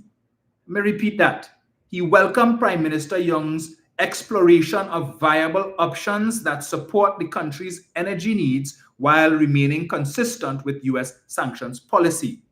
So for Mr. Rees, who wants to know, well, what happened between the meeting when Stuart Young sat down in the meeting with Marco Rubio and what was said and why they revoked the license. Here it is that Mr. Rubio is giving us insight into some of what would have been discussed in that meeting and perhaps afterwards, where Stuart Young was saying to him, okay, we understand that what is your position with respect to Venezuela, and I as Prime Minister and the government of Trinidad and Tobago, we are looking or we are exploring variable options that support the country's energy needs while remaining consistent with U.S. sanctions. So we are working with the U.S. government and we are sharing with them ideas and we are exploring strategies on how we can still execute the Dragon gas deal, all right, while keeping consistent with the U.S. sanctions policy. This is Marco Rubio talking here. This is Marco Rubio telling you that Stuart Young would have offered suggestions and explorations of viable options to be able to still have the Dragon gas deal go through and keep it consistent with the sanctions policy of the new administration. He goes on, Prime Minister Young emphasized his government's continued commitment to responsible energy sector development and regional security cooperation. Senator Rubio reiterated the United States' support for democratic governance and long-term stability across the region. So that when Stuart Young lost office as Prime Minister, based on what Marco Rubio's spokesperson is saying here, based on the discussions that were had between Mr. Rubio on his way back from Paris and then Prime Minister Stuart Young, that even though the OFAC license was revoked back in March, they were still having discussions exploring how they could go about having the Dragon gas remain alive and having the Dragon gas project continue without it impacting on the policy, the sanctions policy of the new administration in Venezuela. And then the election came and people decided to withhold their support from the PNM. The United National Congress won the election, and we can only assume that those discussions were on a pause because Mr. Munilal only went to Washington once, as far as we know, one occasion to have discussions. And clearly what was said in those discussions wasn't anything strong enough for him to run back to the country and say, well, we're getting the OFAC license. Whoever he spoke to in Washington, whatever they spoke about, did not give him any assurances or any indication that the OFAC license was on the table. Okay? Mrs. Prasad Bisesa just told us when she went to Washington, she had no assurances either. And she was just going with faith, God's willing. So what was said in the press release that was put out by Mr. Rubio's spokesperson, subsequent to that meeting with Mrs. Prasad Bisesa, is consistent with what I just read here. Right? And the only reason why that meeting was had is because Prasad Bisesa was in New York. And as she said, an invitation was extended by Marco Rubio for her to come to Washington. So this is not something that had been planned months in advance, that this meeting was supposed to take place. We knew about it months in advance. It seems that when she decided to go to New York, an invitation was extended to her. Well, come to Washington one time now. It wasn't that separate and apart from. For her to announce, well, on such and such date, I'm going to Washington. Well, I just happened to be in New York, so I'll just take the train and head up to Washington one time. Since you're in the area, since you're on the continent, well, you might as well come up now. You know, we know you've been very cooperative with us with what is taking place in the Southern Caribbean right now, and you know, our actions with Venezuela and the like. So come up, let's have a chat. See, that's why you're the only leader in the region who is supporting those activities at the moment. So come, yeah, and take the opportunity to meet you. Because clearly, based on what Vice President Vance would have said a few weeks ago, comparing crime in Washington to the crime rate in Trinidad and Tobago, says that Trinidad and Tobago has been the topic of discussion in the White House and possibly the Oval Office for some time. So they know about Trinidad and Tobago, they know about the crime rate, all of these different things as part of their policy and plans with what is taking place right now. Right? Because Trinidad and Tobago isn't this big famous country that everybody knows about. So obviously, Mr. Vance would have heard that name based on discussions that were being had. All right? So just thought I would make that point. So all who figure that Mrs. Prasad Bisesa is a big savior, no. Everybody seems to be forgetting this phone conversation that took place on the 18th of April between Marco Rubio and Stuart Young, and what was discussed. And Mr. Rubio expressing support for. They don't want to do anything to damage Trinidad and Tobago's prosperity. The cancellation of the OFAC license would have done that. So notwithstanding that happened, along with the cancellation of licenses for other countries and other companies, Mr. Rubio, it seems at that time, based on what the statement says here, was still very much interested in working with whoever was in the government of Trinidad and Tobago towards making Dragon gas a reality. This is some 10 days after the license was cancelled. That clearly this was so present on Mr. Rubio's mind that while he's on a plane heading back to Washington from Paris, he felt the need to call Stuart Young. So it was very pressing on his mind. Just to put that out there for people, right? But let me go again to what Mr. Rubio would have said recently.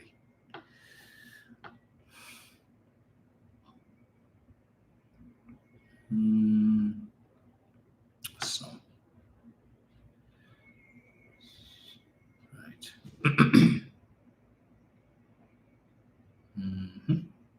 Right. Secretary Rubio met today with Trinidad and Tobago's Prime Minister Kamla Prasad Bisesa to discuss strong U.S. Trinidad and Tobago partnership, particularly on regional security and counter-narcotics cooperation. He commended Trinidad and Tobago's steps to counter transnational criminal organizations and curb illicit narcotics and firearms trafficking. The leaders also discussed efforts to restore stability in Haiti, including through support of the United Nations Security Council Resolution Authorization, a UN support office for Haiti, and gang suppression force. So that was more pressing. Secondly, the Secretary acknowledged the importance of energy security to Trinidad and Tobago's economic prosperity and regional stability. Same thing that he acknowledged in his press release from his phone call with Stuart Young in April, on the 18th of April. Same thing he stressed here again, acknowledging the importance of energy security to Trinidad and Tobago's economic prosperity and regional stability. That did not change. He outlined U.S. support for the government's Dragon gas proposal and steps to ensure it will not provide significant benefit to the Maduro regime.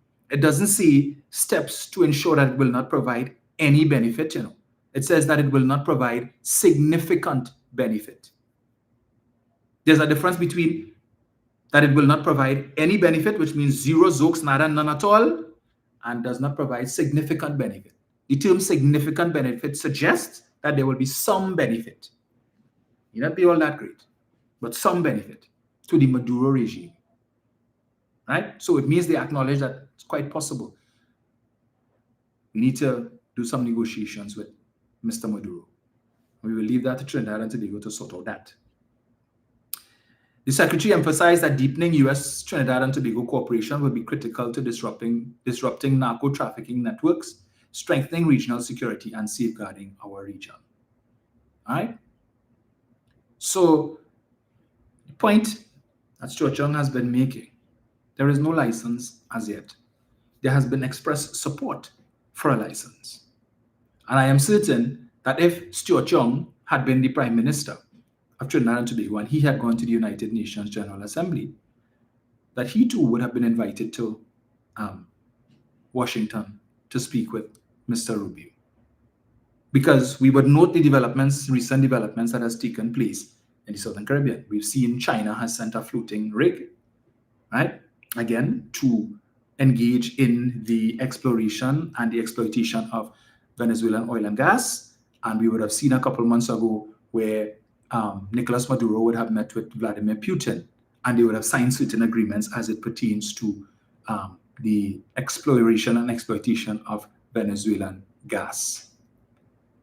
So the Maduro regime is actively pursuing and establishing relationships with two entities with whom the US has a bit of a little strained relationship. China and Russia. And if those of us who are students of history and know about the big stick policy, the Monroe Doctrine, and all of these different things, right, understand what is the US positions with respect to entities such as Russia and China in the Caribbean.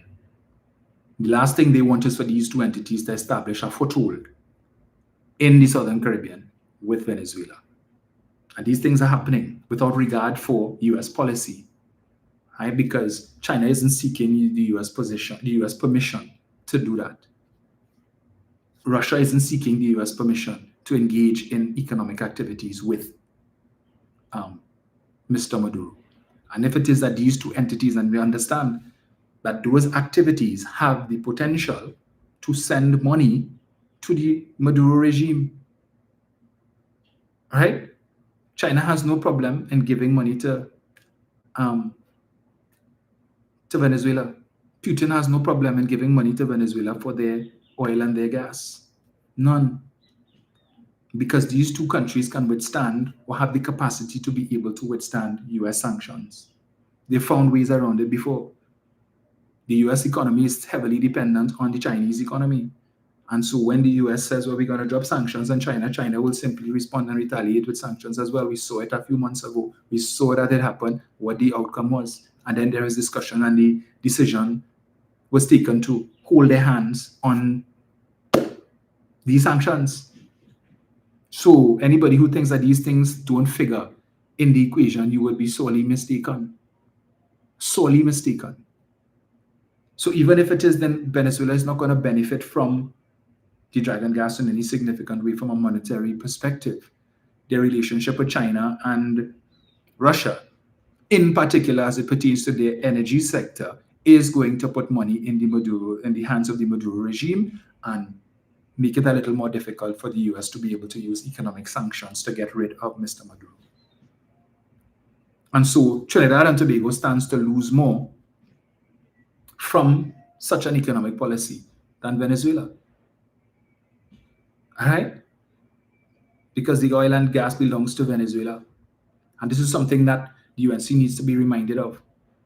The Dragon gas belongs to Venezuela. And while their focus was on Dragon gas and Dragon gas and Dragon, Dragon was merely the gateway to a larger oil gas field. You all have heard me mention this before. The Mariscal Sucre field that has some 200 trillion cubic feet of natural gas. Dragon has about what? 7.2 or 10 or 10 trillion or something like that. We're talking 200 trillion cubic feet of natural gas. that is within reach of Trinidad and Tobago, that is within reach of the infrastructure that we already have in place and would be easy for us to put in place. So while the main prize at the moment would have been Dragon, Coquina Mannequin, I made the point before that was just the icing on the cake for an even larger field. And once it is that could have come into place, then all this gas, that 200 trillion cubic feet of gas just sitting there doing nothing, you're just chilling, waiting for somebody to come and put in the infrastructure and bring it to market. And Trinidad and Tobago would have been first in line to benefit from that. First in line, and we had the people there to negotiate it. So all this thing that UNC is talking about, if Stuart Young had not laid the foundation, what would they have gone to the US and negotiate? It took Stuart Young 4 years to get to the point that we were at when the PNM lost off it. 4 years. So if he had not laid that foundation, had not done all of that shuttle work and gone and done negotiations with Washington and negotiations with Caracas, where would we be today? The Passar-Bissau administration would have had to spend the next 4 years to do the same work that Stuart Young did in the last 4. So they are fortunate that they're inheriting a foundation that is almost complete.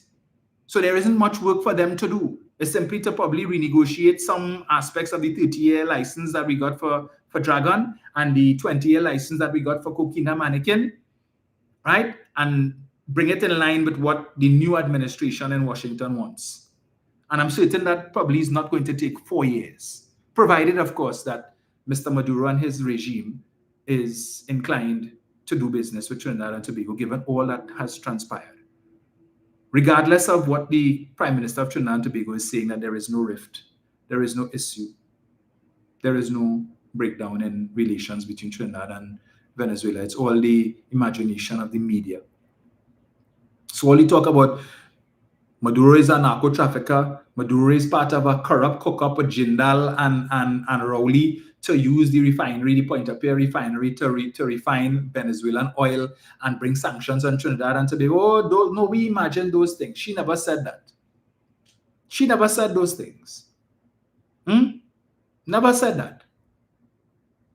All of these things about since 2018 supporting Juan Guaido, when Dr. Rowley was emphasizing the need to remain neutral.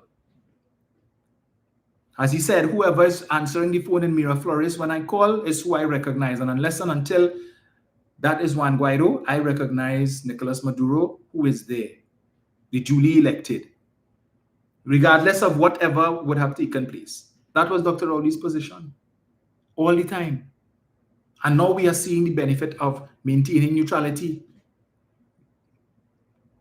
Last evening, I attended an event, a graduation ceremony for a professional association of which I am the president. Right? It was one of several events I was invited to yesterday, but I couldn't be in multiple places at one time, so I could only have gone to 2. Unfortunately, this one finished at about 8:30, and I was able to attend the other one, which was a benefit concert that was held by Arima Angel Harps. And I must say, excellent performances by the band. Yeah, top notch. And I'm fortunate to be the member of parliament for the constituency in which that band resides. But the point I was making was I attended this graduation ceremony for this association, which offers, it's a professional association that offers training, online training in a variety of different courses. And so we have students from across the Caribbean region, and courses are online, and the graduates from several different Caribbean countries came to Trinidad, to the Hilton last night for the graduation ceremony. So we had students from Grenada, St. Lucia, Dominica, Antigua. I don't think we had anybody from Jamaica, from Belize, a couple other countries. And after the event, in the mingling and so on, I had opportunity to speak to some of our Caribbean brothers and sisters. And the most echoed sentiment that came from most of them was, we're going over to the Prime Minister. Why is she trying to divide CARICOM? Why is she trying to drive a wedge between our countries? This is what they were asking me. Yes, they were asking me that. So this is what is being discussed in their countries at this time. This is the perception that their countrymen have of Trinidad and Tobago and our government. So while you may think that this is isolated to Trinidad and the United States and Venezuela, no, the rest of CARICOM is taking note. Ordinary citizens in these other Caribbean countries are taking note of what is playing out and the utterances of members of our government. And they are concerned. They are concerned. So we have right to be concerned because our regional brothers and sisters are concerned that our government is driving a wedge between our respective countries. That the work that has been done over the years to build a foundation, regional integration, zone of peace, which Mr. Pissabi-Sessa says does not exist. That is a fallacy, a figment of people's imagination. That view is not shared by many across the region. And for them to come to approach me to have that discussion, and knowing that I'm a member of parliament, say, well, you need to talk to your prime minister, when you go to parliament and stuff. I said, better, easier said than done. Easier said than done. So when they want to talk about how Dr. Rowley damaged the country's reputation and we were not once number one in the Caribbean and now we way down in the bottom, ask yourself who is contributing to that. Because this is not the first event that I have attended with my regional brothers and sisters. In fact, I've attended several. Just earlier this year, I was in Barbados where we had our annual conference, right? At Sam Lord's Castle, where we had almost 500 persons from across the Caribbean region. And guess what? Nobody asked me about that. Because at that time, the rhetoric was still down low. Last year I was in Dominica. The year before that I was in Jamaica when the PNM was in office. And nobody approached me. None of my regional brothers and sisters approached me to ask me what's going on with my prime minister, what is going on with my government, and why are they trying to divide CARICOM. First time that question has been posed. First time. So it says something. To those of you who are in denial, like Winston, who will try to come and deflect and talk about everything else except what I'm talking about, which he does every single week. Every week he does it. I saw two so-called analysts, right? Let's know. But before I go there, let me just play this. You know, they used to say that Dr. Rowley is let's call it by a Rottweiler. And he's harsh and he's mean and the things that he said and how he talks to the media and all of that. So let me just play this here for you. Pretty sure you would have heard it, but it's worth replaying. If he had spoken to the media like this, you would have heard. Watch him. Watch it. Where is it? Where is it? I'll play that and I'll play this one another day. Where is this thing? Why? I know I had it saved here. So let me get this. Oh, they go put some licks on Stuart here again. Cheese on ages. Ooh, where is it?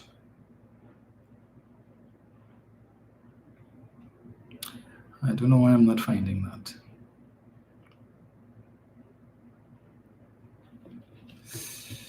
All right, just give me one sec, folks. Let me just find this here. You know, as I remember that. So Mrs. Pissabi-Sessa would have gone to Washington to negotiate. And the interesting thing about that, so she and her ministers would have gone to negotiate, right? Talk to the US authorities, and then she had to call in Shell and have a discussion with Shell and all of these different things. I recall, under the last administration, when Dr. Rowley and Stuart Young went to Washington to do the very same thing. And when they would have met with the energy companies to discuss the issue of gas pricing and all of these different things, we had two idiots on 91.9, Professor Misinformation and Captain Clueless, better known as Dumb and Dotish, right, who every evening from 4 to 7 used to be on that radio station and talking about that is corruption, what the prime minister and the minister doing negotiating gas price and negotiating gas deal. That is for the technocrats in the ministry to do. And that is not for the minister and the prime minister to be engaged in. That is corruption and corruption. Where are they today? Understand they're on some online radio station. Is that corruption? What Mrs. Prasad Bisasa did last week Tuesday, was that corruption? I was asking because when Keith Rowley did it, it was corruption. When Stuart Chung did it, it was corruption based on your logic. But your leader went and do the very same thing that you all condemned just a few months ago. It's not corruption. No, that is the Prime Minister doing the work of Trinidad and Tobago, the work for which she was elected. And hypocrisy in the extreme. As I continue to say, UNC supporters are the most dangerous people in this country. Extremely dangerous. The things that I see them trying to defend now, my gosh. My gosh. Now the Prime Minister is saying, well, question does not arise. And the question does not arise. How could the question not arise, madam? It's a legitimate question. Do you recognize Nicolas Maduro as the legitimate president of Venezuela? That is critical to whether or not you do business with the man. Where is this? Yes.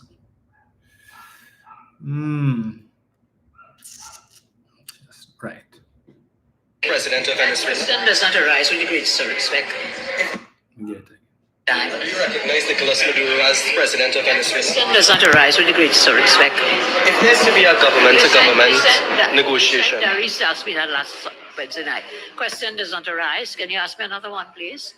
The question arises in the sense that you all would It have doesn't arise. Juan Guaido For in the me. past. You do not. It does not arise from me. What are you going to force me to answer you? Okay, time. Do you recognize Nicolas Maduro as president of Venezuela? Question does not arise with the greatest respect. How maybe Winston can explain to me how the question doesn't arise. Please share with us, or any of the other UNC people who are on the live and who in the chat. How does the question does not arise? You want to go and get a man gas. You have to negotiate with him. You've said all the worst of things about him for the last how many years. He's a narco trafficker, he's a this, he's a criminal. What you say is what you forget. Right?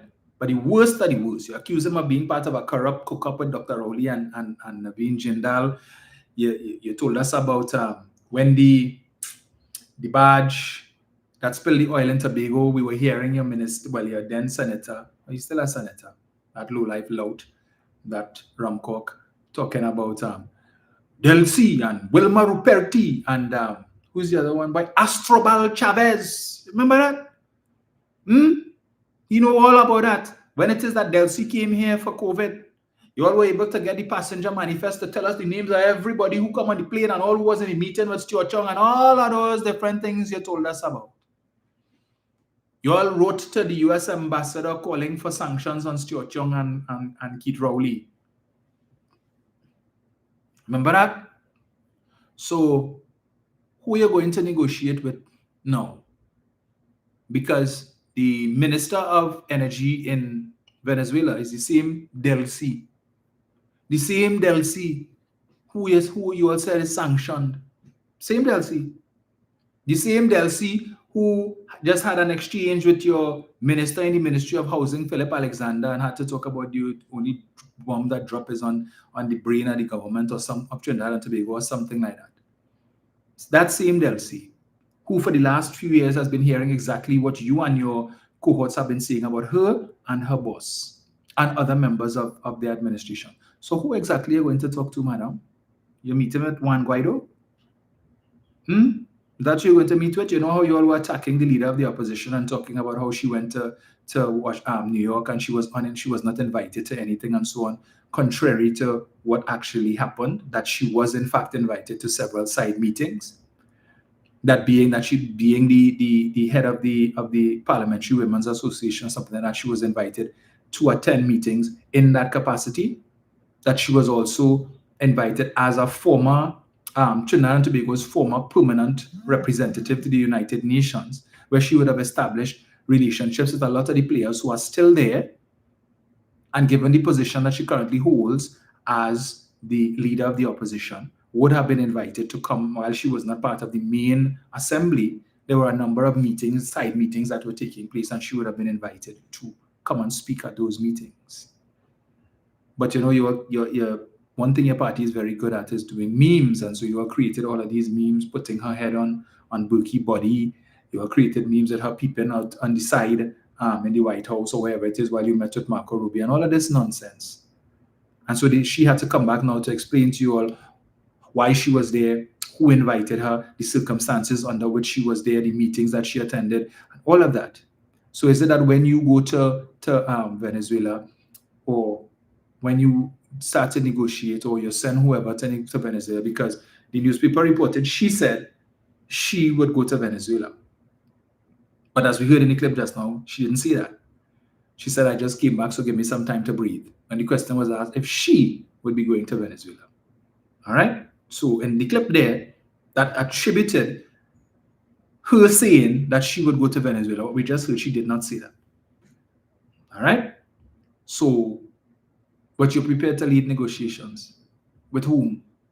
So is it that there is a second Mira Flores in Venezuela and that you're going to be going to that one? And we will be seeing meetings, memes with you peeping into the window at the real Mira Flores, trying to see if you could get one Mr. Maduro's attention. Are we going to see people, a picture of you superimposed in a meeting, a round table where Mr. Maduro is and Delcy is and Astrobal and Wilma Ruperti and all of them? Could we expect to see that? Up to now, she has not made. You come back to announce Dragon is back on. We resurrected Dragon. And meanwhile, Mr. Maduro is saying, but I didn't get a memo. Well, you bring the lease there for me now. Bring the deed. Let me make sure, because apparently I missed the memo that says that the Dragon field belongs to Trinidad and Tobago. When that happened, they'll say, bring the deed there for me, please. Because I hear the Prime Minister of Trinidad and Tobago saying, Dragon is back on. Okay? But they didn't talk to me. Nobody talked to me. I just hearing that from her. So apparently, I was under the misguided notion that we own Dragon. But it seems that I read the deed wrong. Bring it there for me. Bring the deed, Delcy. Yeah. Let me just make sure. Okay? Well, why is in here Dragon belongs to... Delcy, read that there for me, because like I read it wrong. What you seeing it? Dragon belongs to us, right? So before any announcement is made by the Prime Minister of Trinidad and Tobago, who's been attacking me for the last so many years, she needs to talk to me. And she needs to talk to you. And she needs to talk to everybody else here. She's not short young. We don't have that relationship. We're not like that. We're not good like that. So let's talk about resurrection. Okay. Well, I waited. She could talk and bump her gum all she wants in her country, but unless she talk to me, I know nothing about that. And that Dragon gas ain't going nowhere unless she talk to me. She don't know if I talk to Vladimir about that. She don't know if I talk to Xi Jinping about that and made alternative arrangements in the time. But she come in and make that announcement to her country. Really? Without talking to me? All right. You go, sister. Mario, you're brutal. Oh, boy. Oh, boy. Look at the time. I know my counselor ain't called me yet. She probably ain't working. Let me see. So there was an article in today's Express, I believe it was. By the way, while I was talking, there was any announcement as to when the budget date is. I was asking for my own edification now. You know, as a member of parliament, we had to prepare for the budget. And since it's the latest, we probably have a budget in a while. And continue to wait. These are the same people, the supporters talking about, well, you know, the government hasn't been able to do this and they haven't been able to do that because they're still operating under the PNM budget and they're hamstrung by the PNM budget. So we have to wait until the UNC budget come out and then they could do this and do that. Well, I would have thought that you would have wanted to move a due dispatch as soon as the last financial year ended to have your own budget read and passed so that you could start doing what you want. And you could start governing the country based on your budget and not what you inherited from the PNM. But it seems like you're not interested. That's not a priority for you. You're happy operating under the PNM budget, so you could continue to use that as an excuse as to why you can't do this and why you can't do that. By the way, any of the parents who listening, can you tell me if you all would have received, those of you who applied, did you receive the book grant? Because several parents have reached out to me and indicated that they applied for the book grant and they have heard nothing, right? They have not received it, and they have heard nothing from the relevant ministry as to whether they qualified for it or not. And the fact that it's several parents from across different constituencies telling me that suggests that that process or that exercise is not completed, and there are still parents waiting for this book grant. So those who were relying on this book grant to buy textbooks or whatever it is for their children, you see the situation. You take away the people's jobs, and they apply for the grant, and they ain't get it neither. And I told you all, I would love for the Ministry of Education to tell us how many children, since school reopened, how many children have been coming to school on a regular basis, as in every day. How many students have all of their supplies, all the textbooks and everything that they need? Because parents are telling me something different. But anyway, just say it. Nicola McNichols, who is a teacher, is telling me our parents did not get the book grant. She's a teacher. Right? She's telling me our parents in her school did not get the book grant. But as a loving, caring government.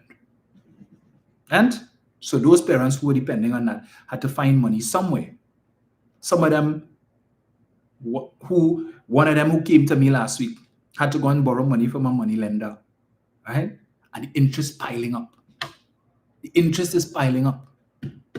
And she's beside herself and don't know what to do. I know what upsets me with some of these UNC supporters. So where the children father? Where the child father? Some of you all should ask yourself that.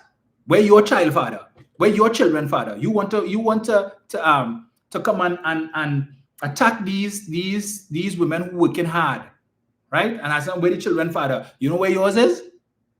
Miss me with that nonsense. Anyway, you're living in glass house. Don't throw stone. Let's touch on this. Two political analysts believe Young's comments were aimed at undermining the public's trust in the current administration. Stuart Young doesn't have to say anything to undermine public trust in the current administration. In fact, none of us in the opposition need to say anything to undermine public trust in this current administration. This is the government that, in opposition, told the country they cared.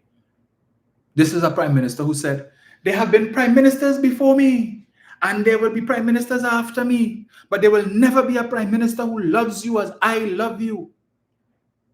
Half of me belongs to you. The other half I give to you. All that satire rhetoric. She loves children so much. And if I had a parents, you think any of those people, the 40,000 CPEP and URP and forestry workers and WASA workers and HTC workers who are fired, the workers who got their pink slip or the termination letters last week and who will be getting termination letters this week from the Ministry of Youth Development the Ministry of Sport and Youth Affairs, because there's no longer any Ministry of Youth Development. All right? And the people who will be getting, all the people in LSA who got their termination letters as well. Some of them who voted for the UNC. You think if they had known they were going to lose their work, they would have voted for the UNC on April 28th? You think they would have voted for the UNC? Knowing that, in fact, that when they dipped their finger in that red ink and they put the ballot in the box or they put the X next to the rising sun, that they were putting the X for unemployment? They were stamping the X for economic hardship. You think any of them would have voted for the UNC? I think not. And I'm certain that that reality has contributed to the lack of public trust in this current administration. Nothing else. Nothing that we see does that. I say nobody will listen to us. So why Indira talking about? Nobody will listen to the PNM. The PNM dead or dead. All kind of chop and talk while they're talking. So if nobody listens to us, then how can we and how can Stuart try to undermine public trust? How can you trust a party that betrayed you? A party that told you will give you. We started negotiations at 10%. Central bank workers, yes, 6%. You need to drink some water for that. 6. But in the words of Roger Alexander, 3 plus 3 is 6, but it could be 10. I don't know how it could be 10. I want to tell you, but then I don't want to tell you at the same time. Because if I tell you, I don't want to tell you, but if I tell you, I would tell you. But just know 3 plus 3 is 6, but it could be 10. UNC maths. Maybe Winston could tell us how that happens. Yeah. So let me get a story here. Right. 2 political analysts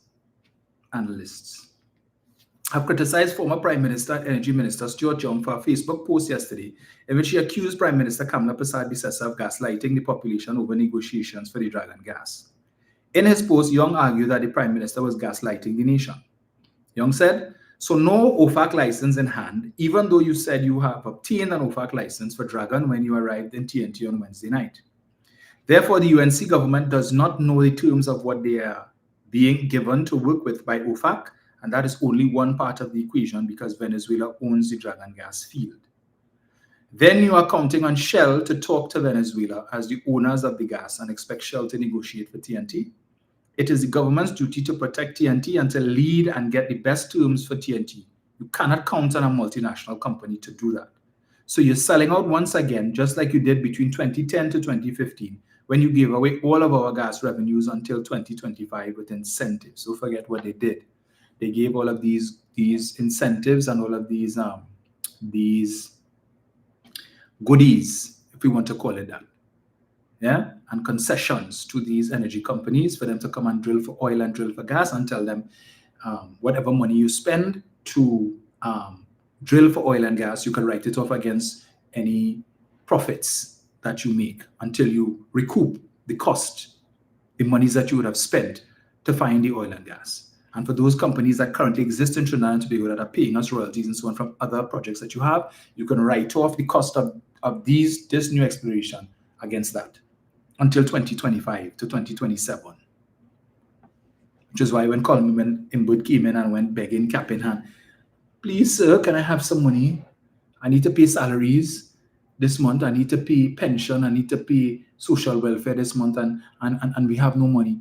And I know taxes are due at the end of the month. You could give me a little advance." And I said, "He for real? Come, be yourself now. I never know you were a comedian. We're talking about we have no money for you, sir. No taxes, no royalties, no nothing. Didn't you read the fine print of the concessions that your predecessors gave us? Nothing for you until 27, but go from here. Go from here. Money you want. Stop it." Then you gaslight the population and say no harsh and disrespectful language has been used by yourself as Prime Minister and many of your ministers in attacking the Venezuelan leadership over the years and even for the past few weeks, blaming the media for reporting what you and your ministers said. Yeah. Because Alexander didn't call the man a pimp and a madman. However, Young's statement was described as contradictory to what the Prime Minister said during a news conference last week after arriving from Washington, D.C., where she addressed the UN. The Prime Minister said the resurrection of the Dragon gas arrangement was a big win for TNT. She further told the media that the details of the OFAC license were still to be worked out. She also said the government will soon have the OFAC license. So I would just draw to your attention again. The OFAC license that was previously granted by the Biden administration required Stuart Young to engage in shuttle work between Port of Spain, Washington, Caracas. Because when he went to Washington and Washington says, these are the terms and warranties of the OFAC license, he then had to go to Caracas and talk to them and say, well, this is what the US is offering. We need to talk. How you all feel about this?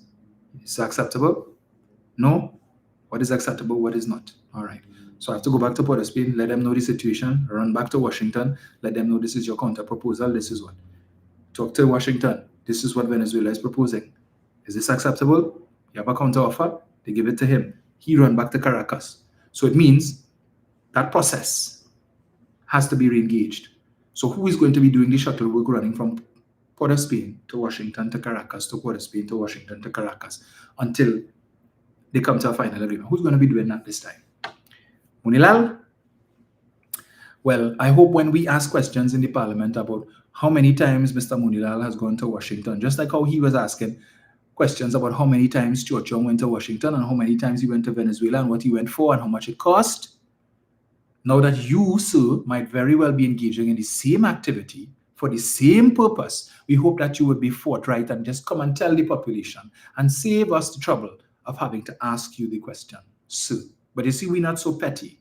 We understand that if that is what is required, then that is required. We're not going to pretend and make it an issue. And we don't expect our supporters to be like your supporters, chasing after every car, making an issue out of a non-issue, a mountain out of a molehill. Right. Two political analysts believe Young's comments were aimed at undermining the public's trust in the current administration. Dr. Indira Sajiwan, and I don't know why it is the Express and other media houses continue to run to the same so-called analysts. These people have an agenda. These people have a one-track mind. All of them looking to bend the knee for this government. So you expect them, when you go to them, what do you expect them to say? Had nobody else you could have go to? Dr. Indira Sajiwan told the Sunday Express in a telephone interview yesterday that Stuart Young's statements did not represent what the Prime Minister said. Irony of ironies. What exactly did the Prime Minister say? What did she say? I think it would be really good if members of the opposition, in this case former Prime Minister Stuart Young, could stop putting words in the Prime Minister's mouth and to respond to what she actually said with respect to the OFAC license. This is Indira, right? Listen. There is a process, and she said it is in the process. She expects it will happen soon, but it has not yet happened, which is a reasonable answer to that question. In all fairness, she said it is ongoing, and obviously terms and conditions must be negotiated. The media should ask Mr. Young, how long did it take his government to have an OFAC license in hand? We already know that, Ms. Sajiwan. Maybe you don't know because you weren't interested in what the last administration were doing. Maybe you were under a rock. I don't know. But if you don't know how long it took, if you were not following Stuart Young's shuttle work that was constantly being reported to the media, if you weren't following how many times the current Minister of Energy quoted all the dates on which Stuart Young went to Washington and all the dates that he went to Venezuela and so on, and we know when that started and when the license was announced, because the Venezuelan president would have made his announcement and so on, we know. Don't understand why you don't know, but anyway. We know why you don't know. Probably that neon yellow blinding you. She continued, I have not heard the Prime Minister use any disrespectful language with respect to any member of the Venezuelan government. I have not heard the Prime Minister use any disrespectful language with respect to any member of the Venezuelan government. So says Indira Sajiwan. She dropped the alley. All right, so let me answer you there, Indira, before I continue. Maduro questions Kamala's influence behind Kamala's remarks, September 15, 2025. Venezuelan President Nicolas Maduro has questioned who is influencing Prime Minister Kamala Persad-Bissessar, accusing her of making almost a declaration of war against his country. Maduro was speaking at the media conference a short while ago. Who is behind this? Who is whispering in the ears of this lady? How is she able to declare this? Speaking to reporters, Maduro linked Persad-Bissessar's comments to U.S. Senator Marco Rubio, describing him as the Lord of Death and War of Hate, and accusing him of spreading violence. I am sure the people of Trinidad and Tobago are against this. We are neighboring countries, and you know that Trinidad and Tobago was sold by the Spanish Empire to the British Empire. Maduro said Venezuela and Trinidad and Tobago had shared a life of cooperation and brotherhood until now, adding there has never been a governor of Trinidad and Tobago to threaten a war against Venezuela. All right. So I continue. Get it here. She gave her support for the U.S. with respect to what they are doing that has to do with drugs and criminal activity, and she has always maintained that. She said Young's statement about Persad-Bissessar counting on Shell to talk to Venezuela as the owners of the gas and expecting Shell to negotiate for TNT was also contradictory to what Persad-Bissessar said. The Prime Minister also made it clear that she is prepared to go to Venezuela for negotiation talks. What is important is that the government has brought back the Dragon deal on the table, and the government is committed to moving forward to making it a reality. No, Indira. Mrs. Persad-Bissessar never said she's going to go to Venezuela. You need to stop putting words in the Prime Minister's mouth, right? You need to take your own advice. I just played the clip. Our Prime Minister was asked that question. She said, I just came back home, give me some time to breathe. And nowhere did she say she is going. In fact, it was reported in the newspaper last week that the Prime Minister stated she never said that. All right?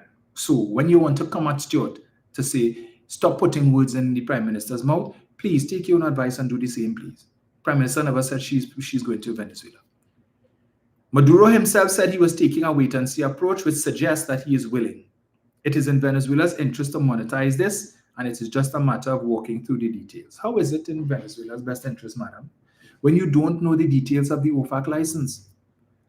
Mr. Rubio said in his press release that what they are going to do, they need to ensure that there is no significant benefit to the Maduro regime.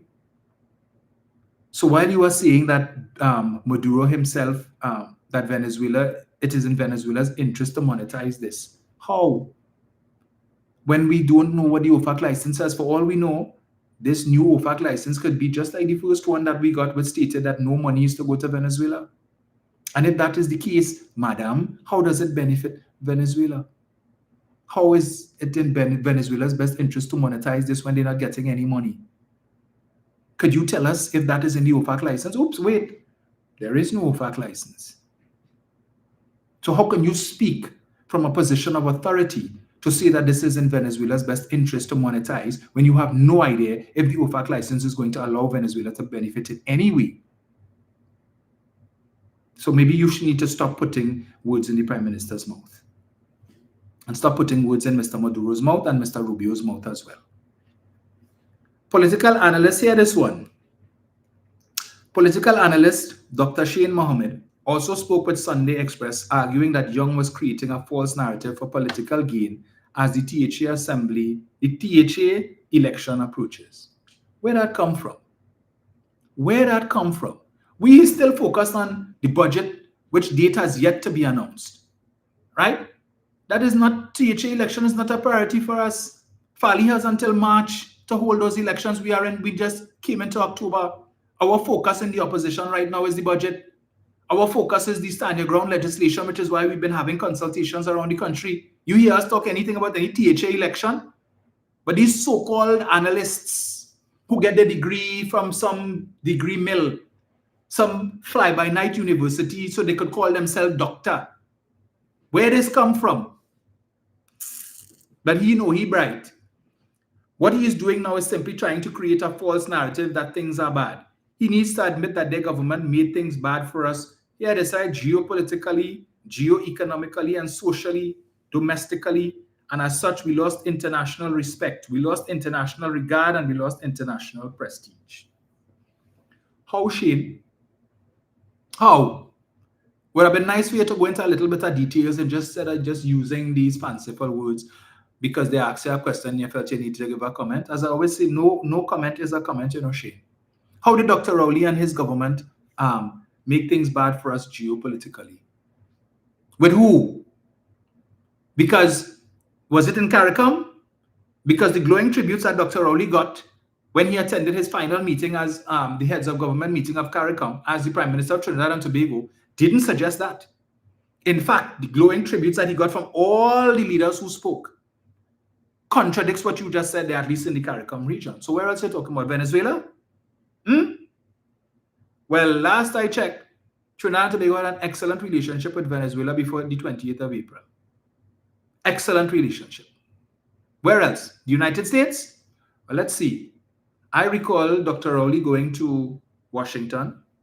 I have seen pictures with Keith Rowley, Joe Biden, and Jill Biden. I have seen pictures with Keith Rowley and Kamala Harris. I have seen pictures with Keith Rowley and Mr. Blinken, former Secretary of State. I have seen no pictures with Mrs. Prasad-Bissessar and Donald Trump and Melania Trump. I have seen no pictures with Kamala Prasad-Bissessar and J.D. Vance. I have not heard Mr. Trump ever mention Kamala Prasad-Bissessar's name. But I did hear Joe Biden praising Keith Rowley and saying that he had no idea Dr. Rowley was such a wise man and that he needed to sit down and have a conversation with Dr. Rowley. And up until the 20th of April, we know, well, up until the 20th of January, as far as we know, the Trinidad and Tobago government had an excellent relationship with the government of the United States. And Keith Rowley departed office not too long after that. All right? So I don't see how he could have damaged us geopolitically and geoeconomically, words that you're making up, and domestically and socially and so on. Because when Keith Rowley was Prime Minister, we didn't have almost 50,000 of the poorest of the poor in this country unemployed.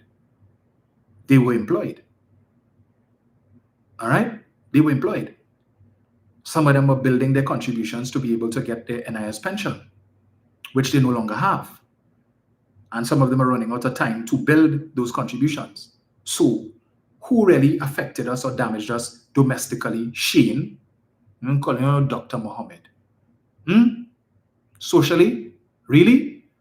Try telling that to all of the people whose checks were late this month, who depend and who count down the days to the first of the month to get their pension check, their public assistance check, their disability check, their other welfare check, and who had to wait extra days, not knowing, checking their account and no money.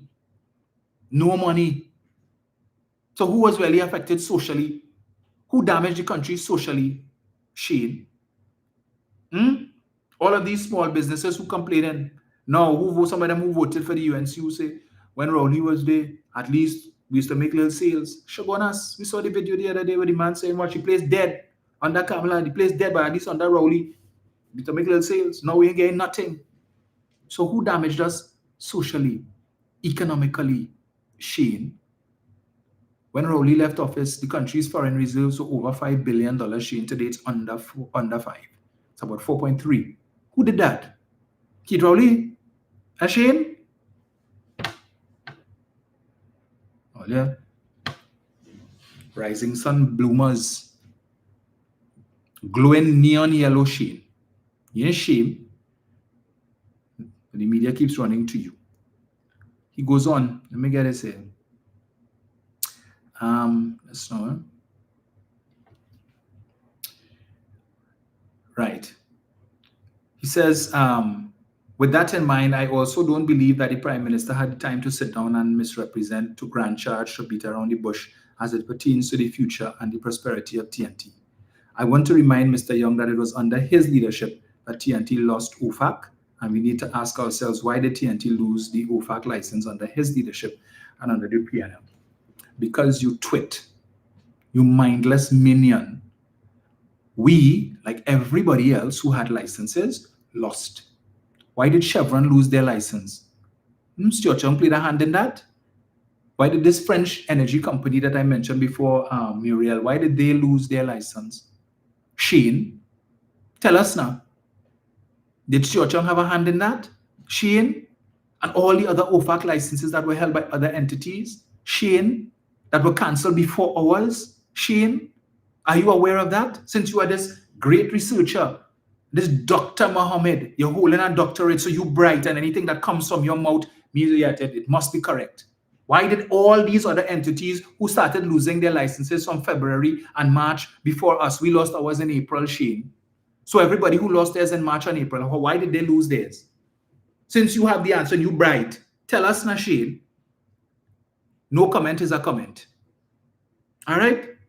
But when you all seem determined to want to harangue the last administration that they did so horribly and so terribly, I heard Mrs. Posadi-Sessa say the other day, tough decisions have to be made. Tough decisions have to be made. Hard decisions. Difficult decisions. Difficult decisions that can best be described as austerity measures in the face of declining government revenues. But when Keith Rowley told you all in a different way, and he said, tighten your belt. When Keith Rowley told you that the next couple of years would be difficult until Dragon Gas started to flow in 2026, 2027. How much more you want we tighten we belt? How much more you want we tighten we belt? If we tighten the belt anymore, we go dead. We go can't breathe. But he ain't tightening he belt. But Kamala comes and says, tough decisions. But with all the belt tightening Rowley told you about, you know what Rowley never said? He going and cut CPEP. He couldn't cut URP, couldn't send home forestry workers. Why? Because he was determined to make sure these people remain employed. Because he understood that they are the most economically vulnerable. And even if you increase the minimum wage, that increase still ain't going to do much for them. And when you all want to attack Faris and who is corruption, and Faris extend the contracts for the CPEP contractors until 2029, and he extended by 3 years. And why that had to be done? To protect these workers from exactly what happened to them, to ensure that they were employed for that period of time, because you knew, the PNM knew how wicked and vindictive the UNC is. So far from this claim about it being for corruption, no, it was to protect these vulnerable workers. And I have to keep asking myself, do UNC MPs, elected MPs, you all have office day? You all have constituency office day or days? I have been holding back from getting a sub-office. For those of you who don't know what the purpose of the sub-office is, because of the size of the constituency, MPs are allowed at least 2 offices, right? Because if your main office is in one part of the constituency, it might be difficult for people on the other extreme of the constituency to travel to come and see you. So they suggested that you have a sub-office that is more centrally located, that is convenient for persons who might be on the other end of the constituency. So it is expected that you would have one office day in the main office and one office day in the sub-office for the people who live on that side of the constituency. I am overwhelmed on a weekly basis by the people who come seeking help. And I have to ask myself, my UNC counterparts, you all don't have office day. CPEP workers, former CPEP workers don't come to you all and ask for help. URB workers don't come to you all and ask for help. Forestry workers, former forestry workers, they don't come to you all and ask for help. And if they do, what do you tell them? What do you all tell them? Right? You all in government. I am not. So I don't have the reach and I don't have access to the resources that you all have. I can't pick up the phone and call Vandana Mohit and say, here now, I have somebody here who desperately needs a food cargill. I have this person who desperately needs a house grant. We could do for me. I can't do that. And even if I were able to do that, priority wouldn't be given to me because I'm not a member of government. And I don't have that relationship with my colleagues on the other side.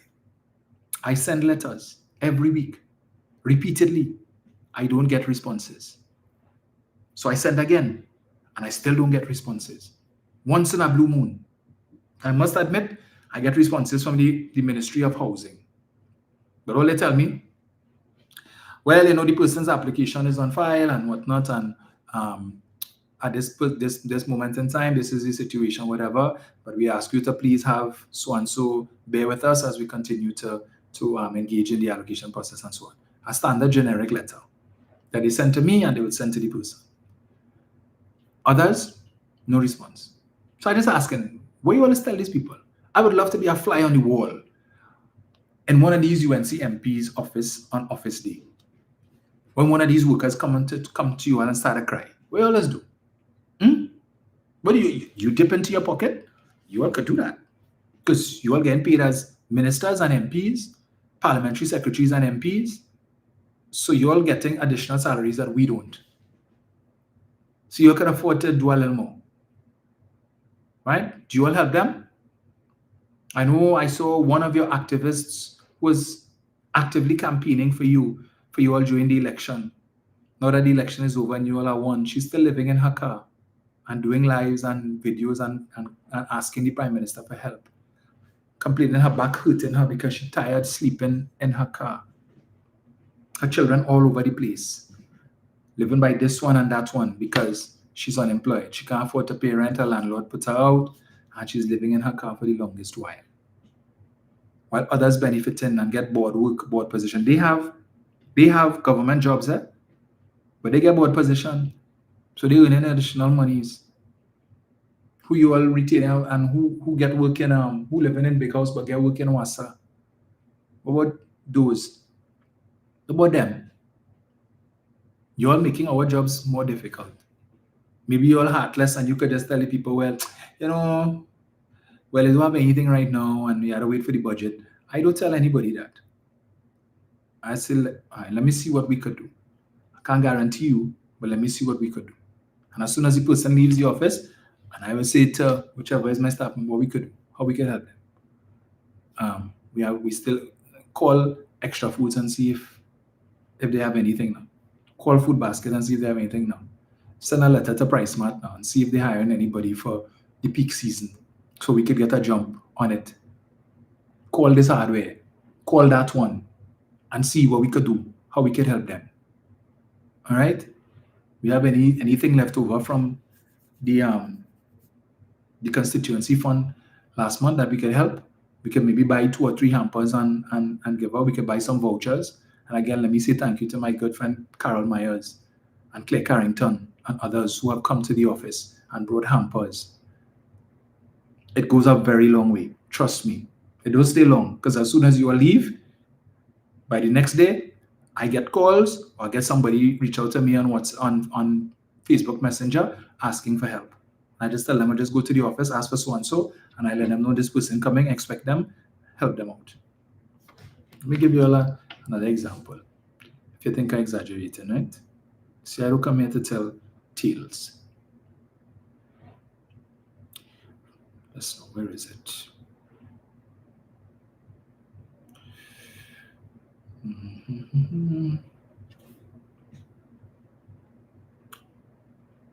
me show you. Right? Right, so this is what I'm going to read, right? For you, hiding the name of the person's name, right? I'm going to read. Just to see that. Hi, good day. Right now, me and my mom have nothing. My rent coming up. I have to go clinic 3 days a week with her. I don't even have money to go for dressing this morning. We are just here waiting for me to see someone to beg for a drop. I swear to God, I don't know what to do again. We have no way of getting an income to help us or she. I could survive, but with my mom, it's real tough. I know you all probably fed up of me, but I don't know where to turn. I'm begging for some help with my rent. I'm missing $500 and I'm supposed to pay by Wednesday. Please, please help. I make up the majority. This was the woman, the landlady, is giving me until after lunch.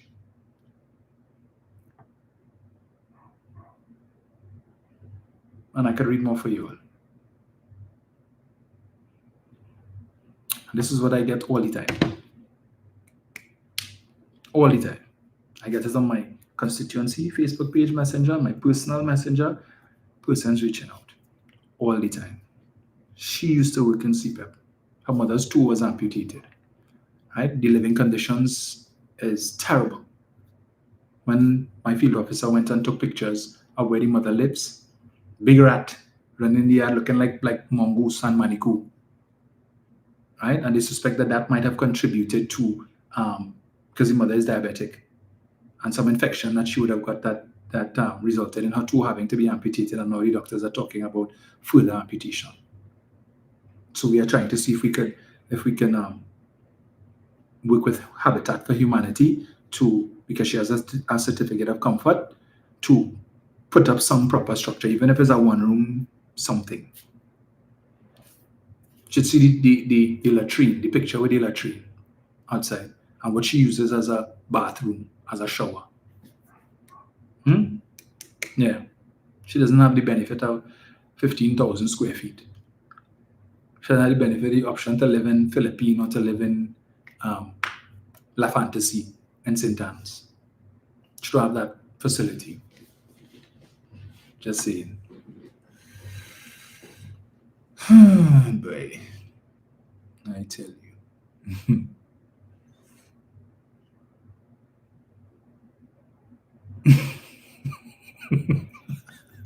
I don't hear brutal. Bachelor is saying, I'm saddened that many are unemployed, but the UNC have no choice but to end corruption in CPEP, to stop ghost gangs and no show jobs at the expense of taxpayers. Vincent, you're really hilarious. Some of the biggest ghosts are in the parliament, right? When Anel Roberts could go to the Dominican Republic in the middle of our parliamentary term after just a couple months in office as minister? Why isn't he in the office? How is it that Philip Alexander could attend every single event that he is invited to, whether it's during the day or in the night? During the day when he should be in office, earning the 70,000 plus that he gets every month, right? Why isn't he at work? Why isn't he at his desk? When Mr. David Naked could be in Lebanon, when he should be sitting behind his desk. We went on parliamentary recess between the first week in July and the first week in September. And we still had to make sure we played it by ear.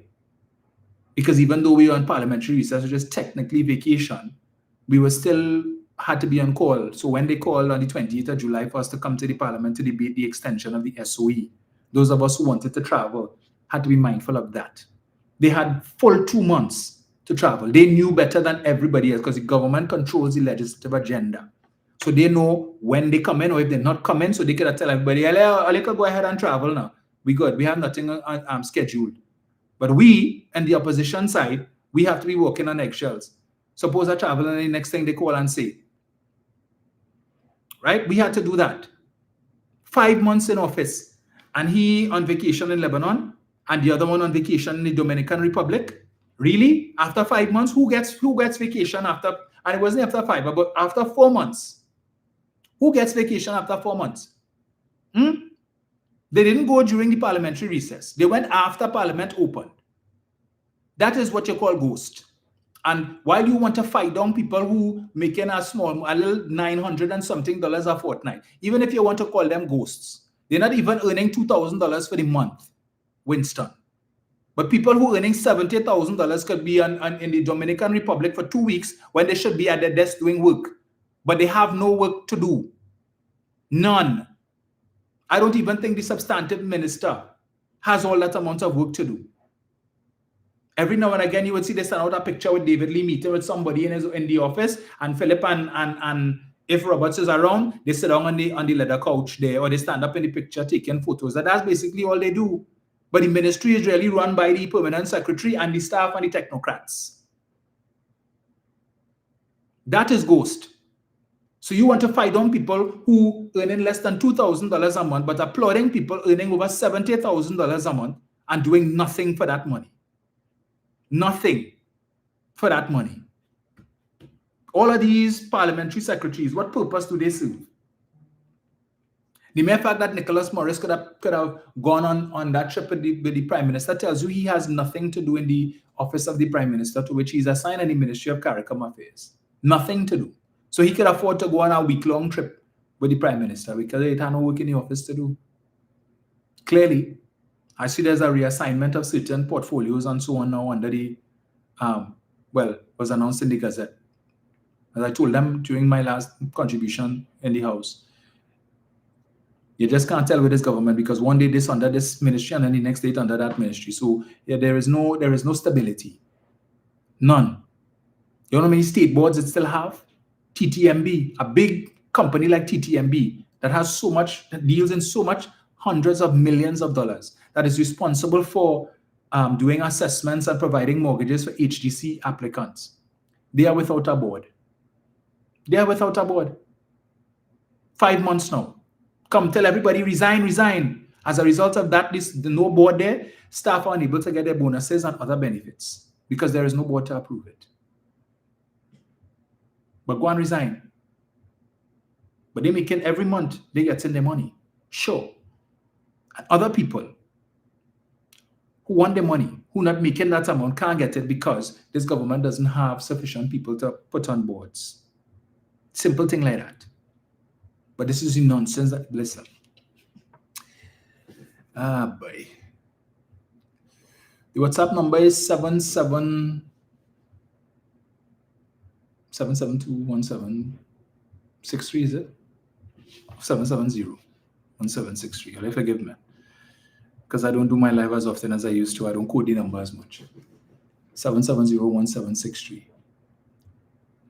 Julian Parker is asking, did the children get their laptops as was promised? So the last article I saw, the minister said they were supposed to get it as at the end of September. I have not seen a single distribution. And you know, this is a government, don't miss with propaganda. Everything they had to take picture. and everything is a video. They give out a welfare grant. They had to come down by Vandana office and take picture. Right? So they could show, look, the minister handing out grants. No regard for the people's privacy, right? They wouldn't even allow the people a little bit, have a little heart for them now, right? Because as I keep saying, when they applied for the grant, they didn't announce it to the world. Okay, it was done in private. So when they receive it, let it be in private too. But no, not with this government. Everything is show. Hey, look, we're doing thing. What's the time now? Well, I guess my counselor ain't working today because she didn't call me. Hang on. Yeah. I get this here. Hold 1 second. I wish I could record some of these interactions that I have with my constituents on a weekly basis, but I wouldn't put them through that.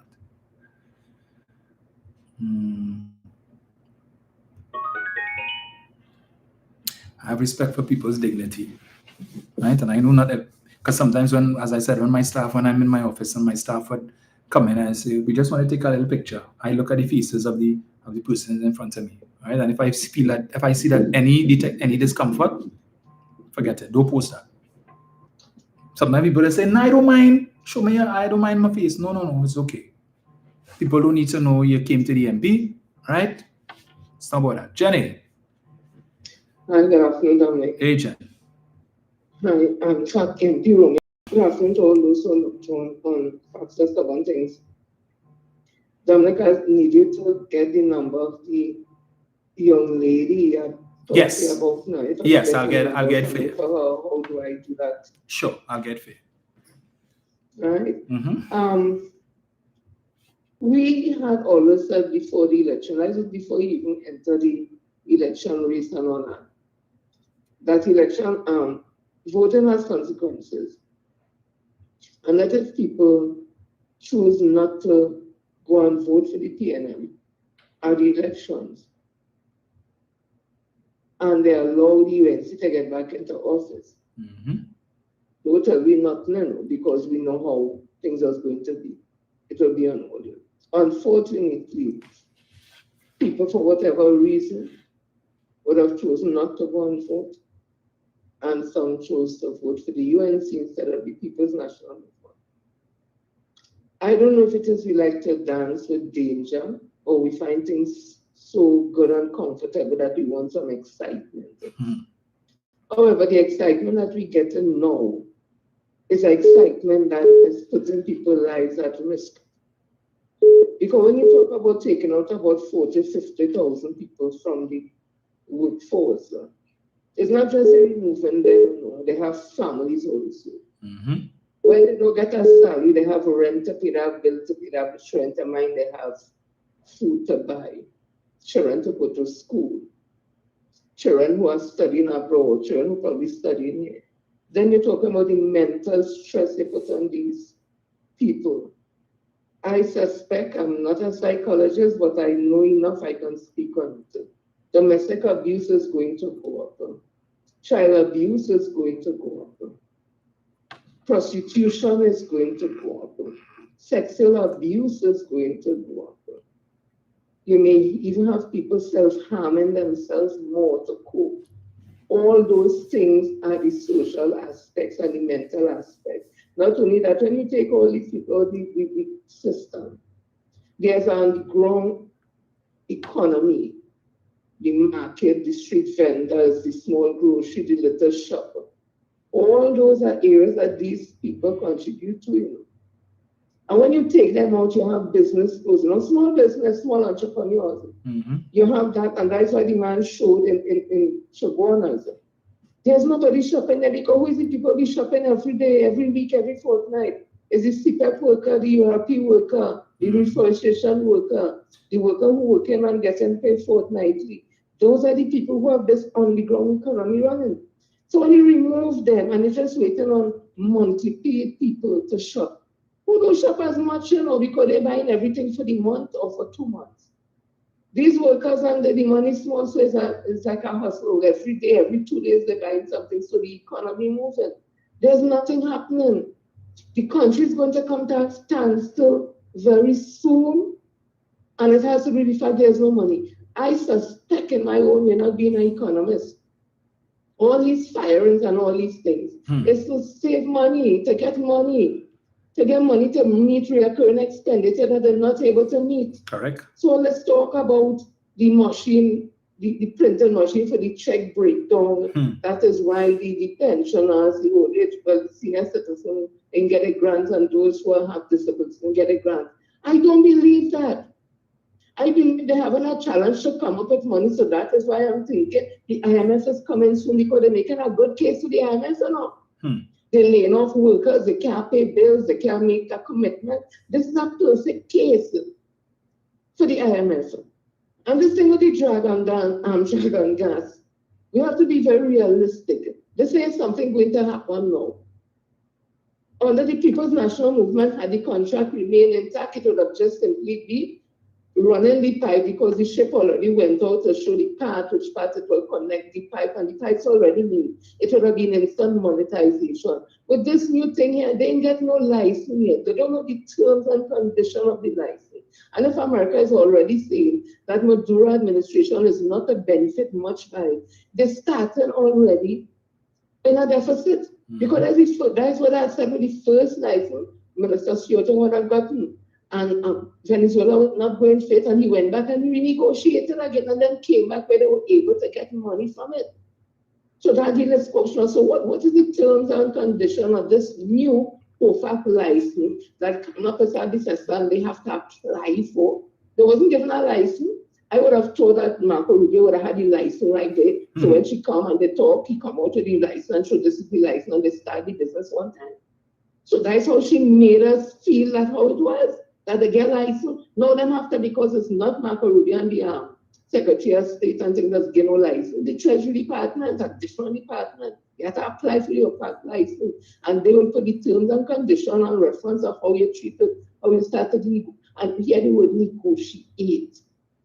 So it means you have to not negotiate with America. America know very well it's not their gas. You still have to go and get some type of approval or permission from Venezuela. So Trinidad has to go and negotiate with Venezuela. Who from the UNC going to negotiate with? Venezuela. The same Maduro who stood up in Parliament and say you do not recognize him, you recognize Guaido. You say that in Parliament, Kamala Kosai. It is on Hansard. You are agreeing with America that Maduro is a fugitive. You are agreeing to that. You are agreeing with the bounty they put on the man's head. You are agreeing that he's a narco terrorist or narco trafficker. You agree with all that when you side with America. So let me be real. America, Venezuela may very well need the dragon deal and need the money, but you know what Venezuelan people have that we don't have in this country apparently? You see patriotism and pride.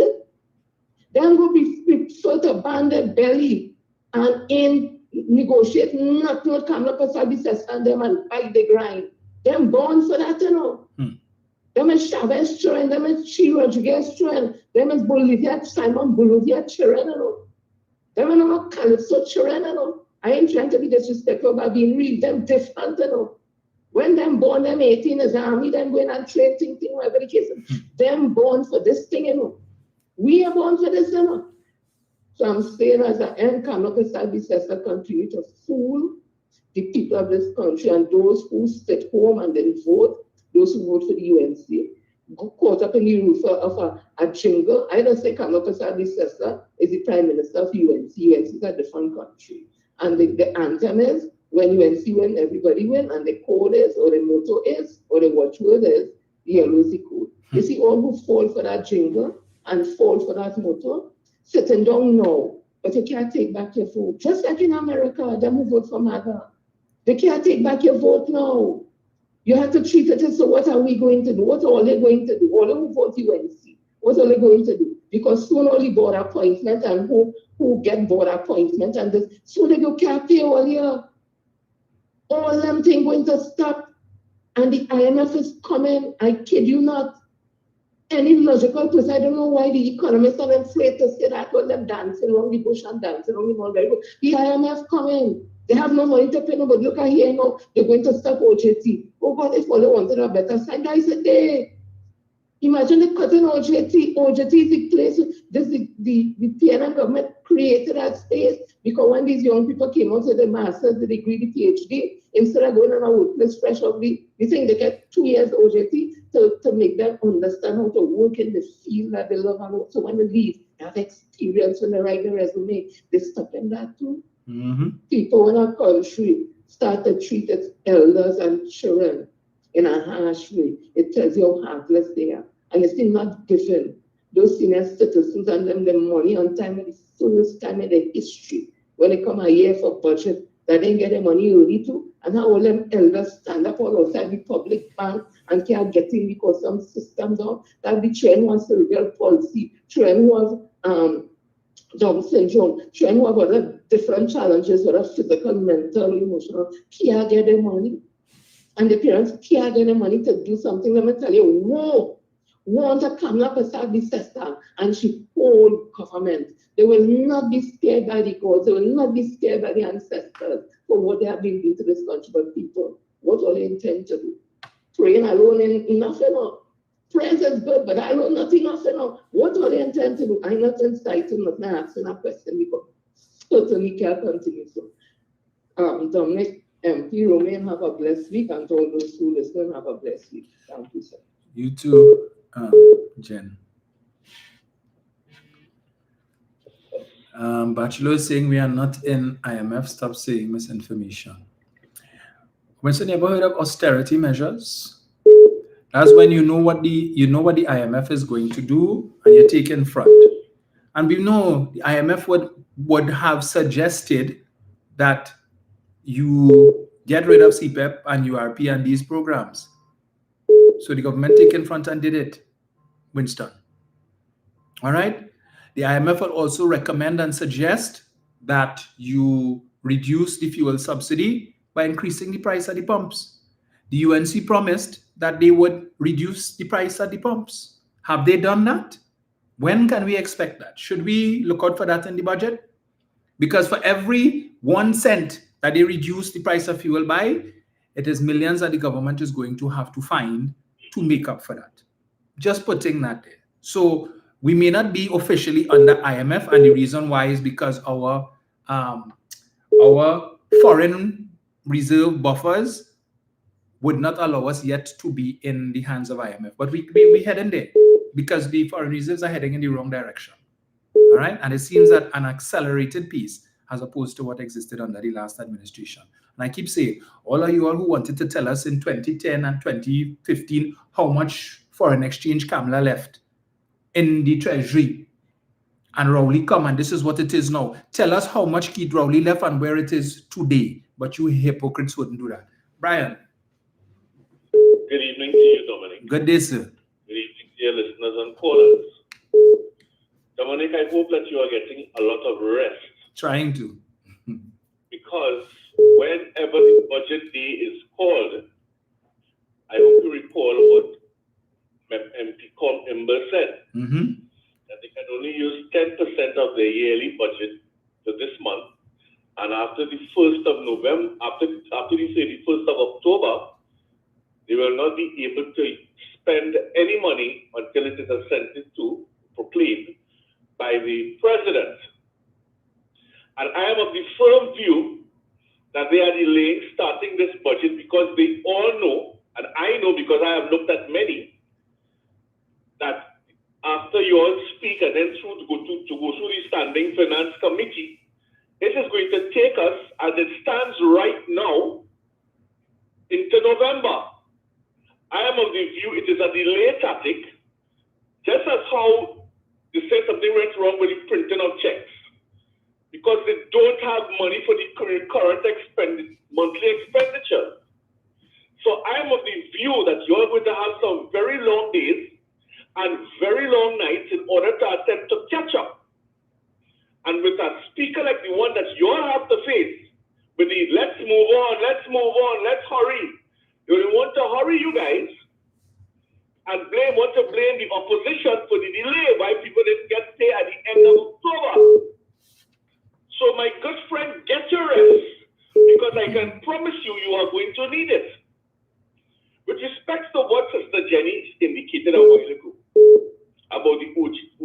thing. It has been said that there are people who are on, but you don't want to get a government scholarship, that you have to, after you're qualified and so on, you have to Come back. do a certain amount of time for the government Yes. as part of the contractual arrangement. Mm-hmm. Well, I've been made to understand a lot of people, doctors and engineers and so on, have been sent home because there's no money to pay them salaries. And they cannot take up work anywhere else in Trinidad and Tobago or outside because they are under this contractual arrangement. So therefore, we have professionals, not only those who were doing the little URP and so on work, but there are professionals who have the degree to and have the loans to pay back in some instances, and in some other instances have new families and would have bought a vehicle and so on and these kind of things, and cannot do anything, so they are sitting home waiting to get a call from this government to say, okay, come back out to work. I went down High Street, San Fernando yesterday. The mayor of San Fernando had attempted to remove many of the vendors off of High Street and put them down Mucurapo Street, and that's another street in San Fernando. So he would clear up some of the walkways on High Street, San Fernando.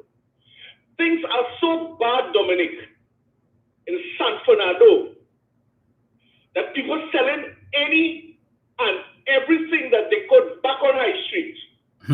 They are back on High Street, down to lines, down to seasoning, where you have to put in your pot to consume your food.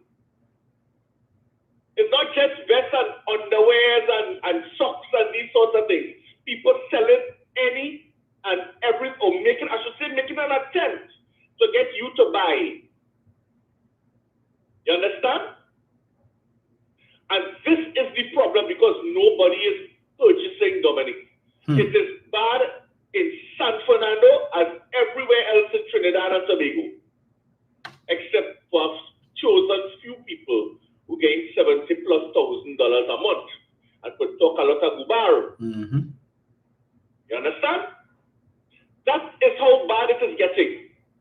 One lady has indicated on Pastor Google show that she ain't getting his sweetbread and them little things that she would normally get sold on a mountain.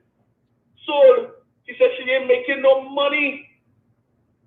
And when it reached that has never happened to her before. And when you reach that level, that the small man can't afford to buy a sugar cake and a juice to wet the throat, or to buy an underwear, boxers, or a vest, then you know how bad things are, that whoever have little that they have, they're holding it back.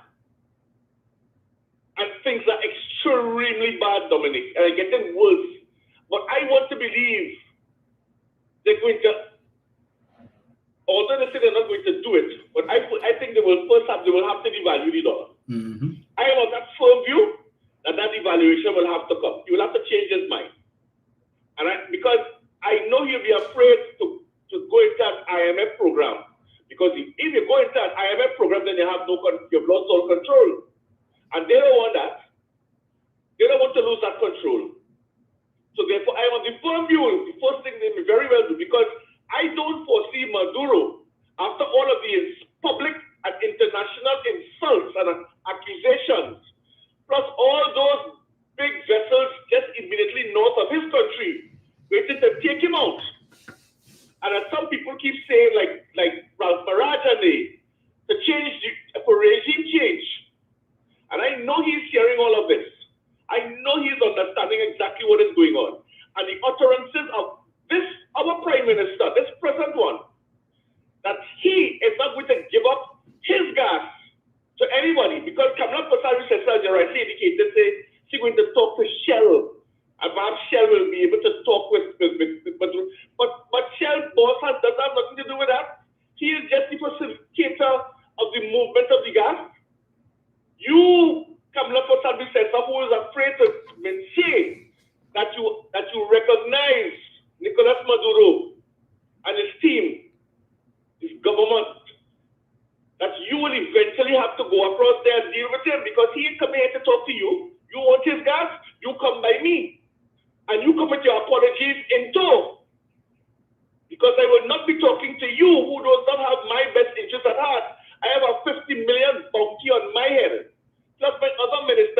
to over $100 million have bounties on their head too.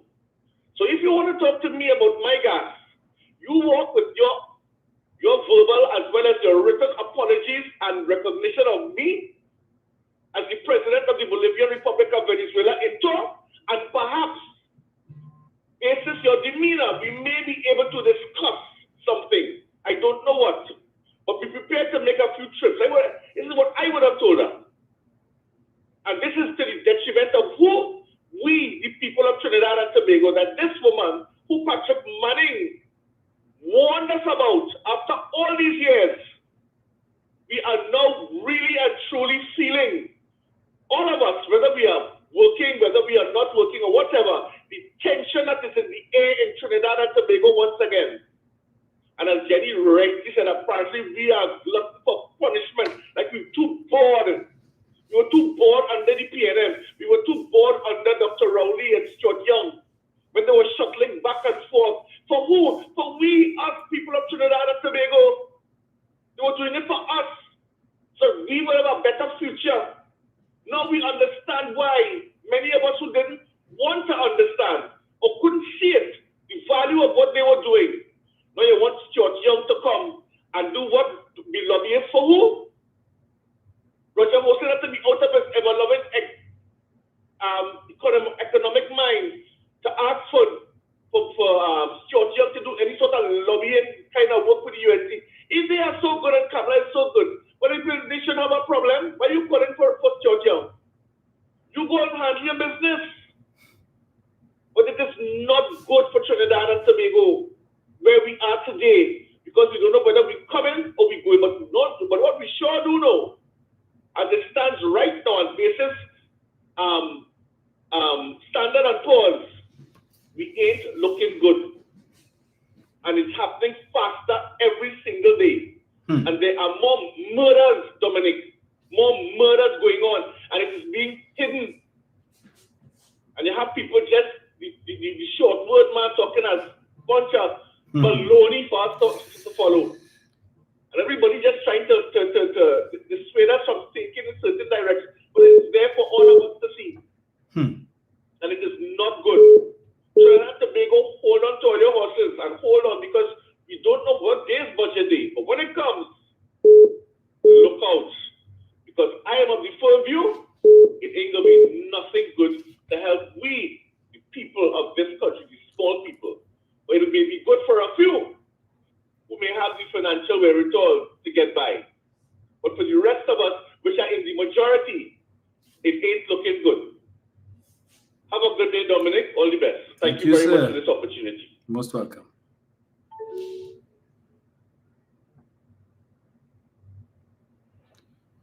Let me just get this here. Hello?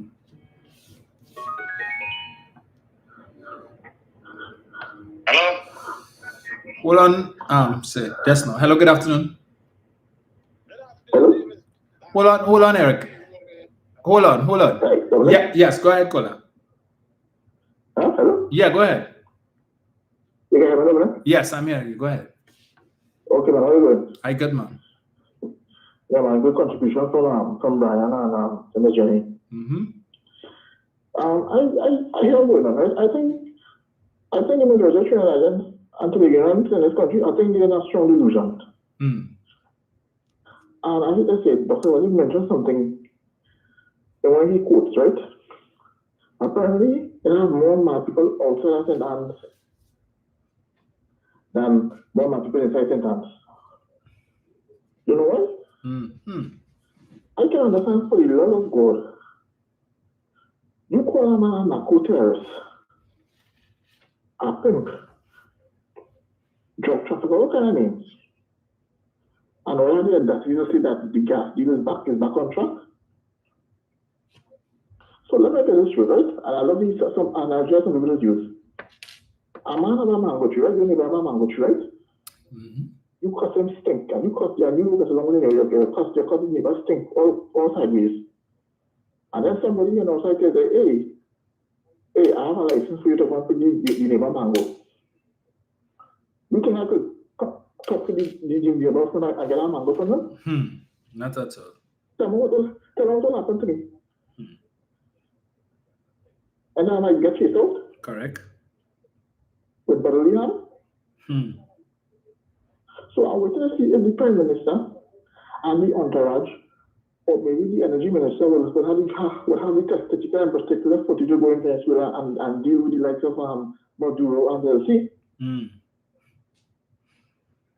And they had some of these so-called experts at the goal and the officers say, take children with them.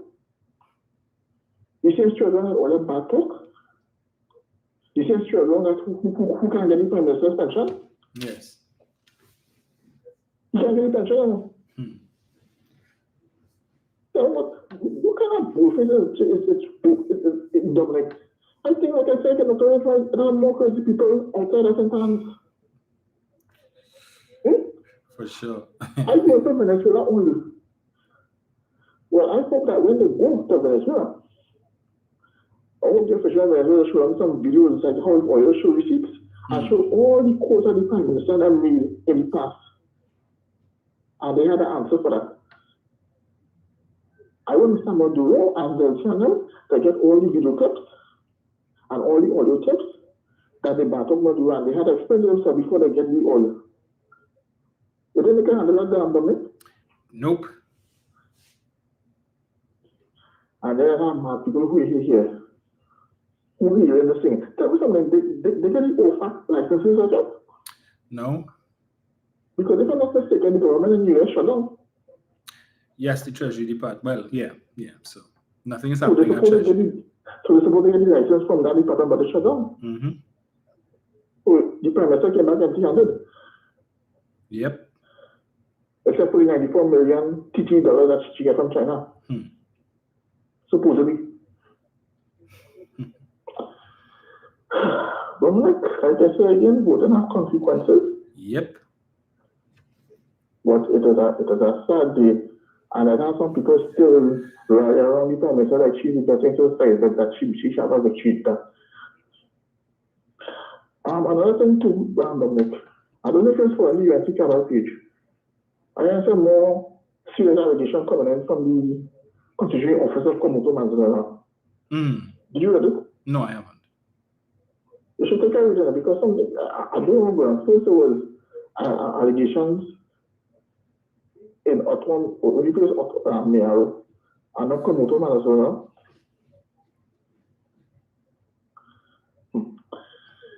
Even the UNC backbenchers have a half love. How what they call luggage. Right? And I heard some talks about there was a quiet cabinet reshuffle, is that true? Not a reshuffle, but there was a moving around of responsibilities. So there was a reshuffle? Huh? No. The ministers remain the same, but they would have taken out like some ministries that would have had certain state enterprises under them. They moved them from one to the next. And I think Madness. Yeah. Madness. And then I have some Africans in the UNC who was campaigning for them like bloggers and said delusional and calling the woman was panties and you're already cool. And now things taking so long now they say they're suffering now. Anyway, I'm waiting to see if they can get it appeal because the woman said that that there's no animosity between this country and Venezuela. So I'm waiting for them to see who the entourage will go. If Mr. Stuart Young will go, which I very much doubt he shouldn't. Yes. Remember, you gotta get he had to talk with the TNM membership as well. Yep. So I was thinking better to see what's going on. Because everything seems motivating, but like Dr. Rowley says, there are more people outside of his hand. You have a good day, Dominic. You too, sir. You know, miss.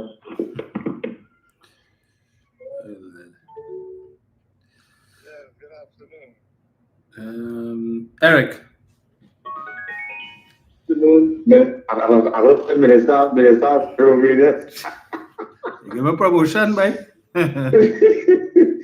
Yes, good afternoon to you and all the listeners on this program this Sunday afternoon, Success to One Thing. Well, you know, at the end of the day, MP, you know, we have to claim it. You understand? We have to claim it. Because after 5 months, I don't know. And let me start off by a little scripture for some people, right? Hosea 4:6 says, "My people are destroyed for lack of knowledge. Because thou hast rejected the knowledge, I will also reject thee. Thou shalt be no priest to me, seeing thou hast forgotten the law of thy God. I will also forget thy children."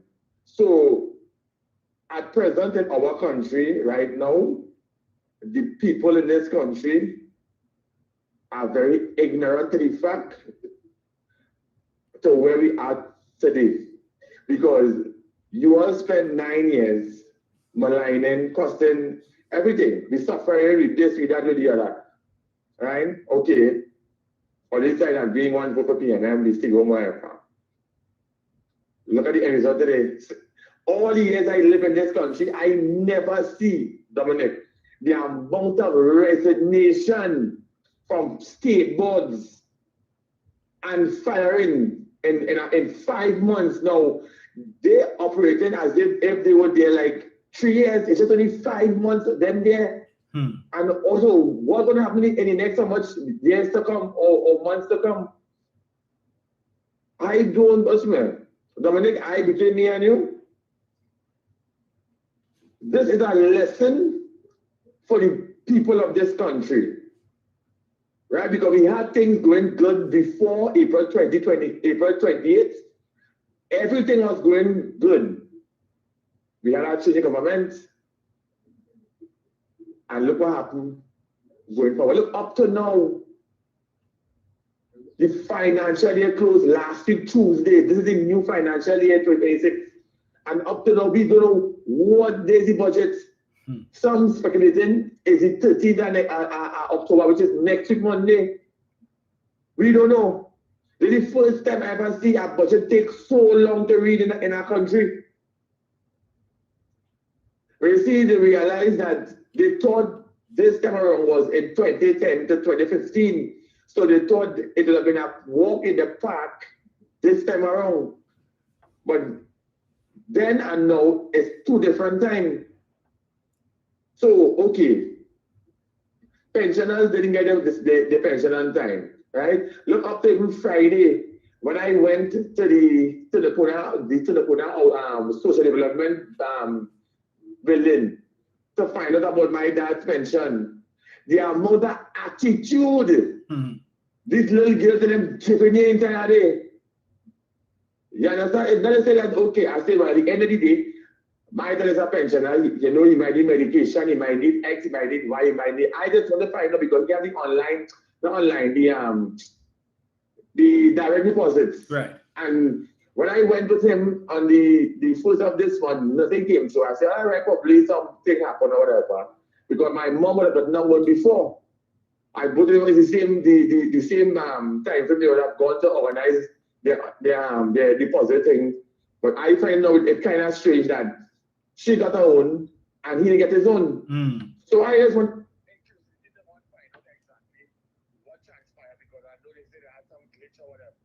thought that it would have been ironed out between the Tuesday, the Wednesday, and possibly the Thursday.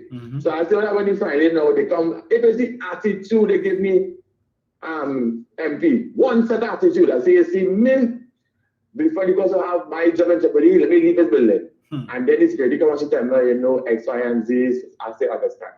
These people in these ministries, they have to know how to speak to the general public.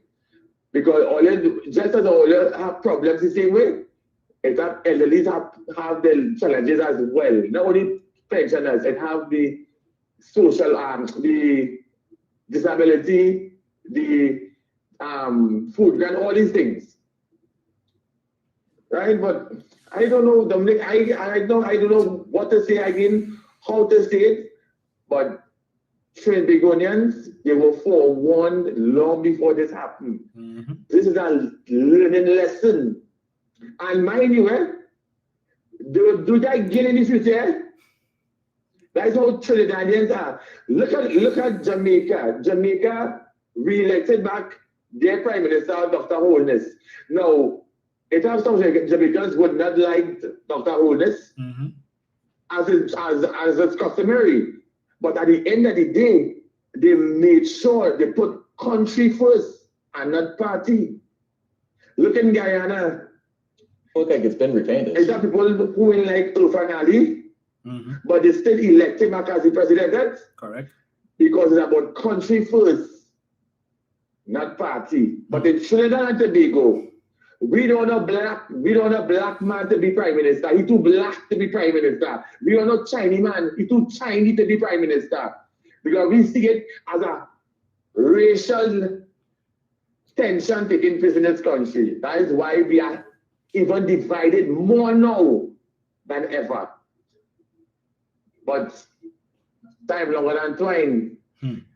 As I say, we waiting for the budget day to come. Let me see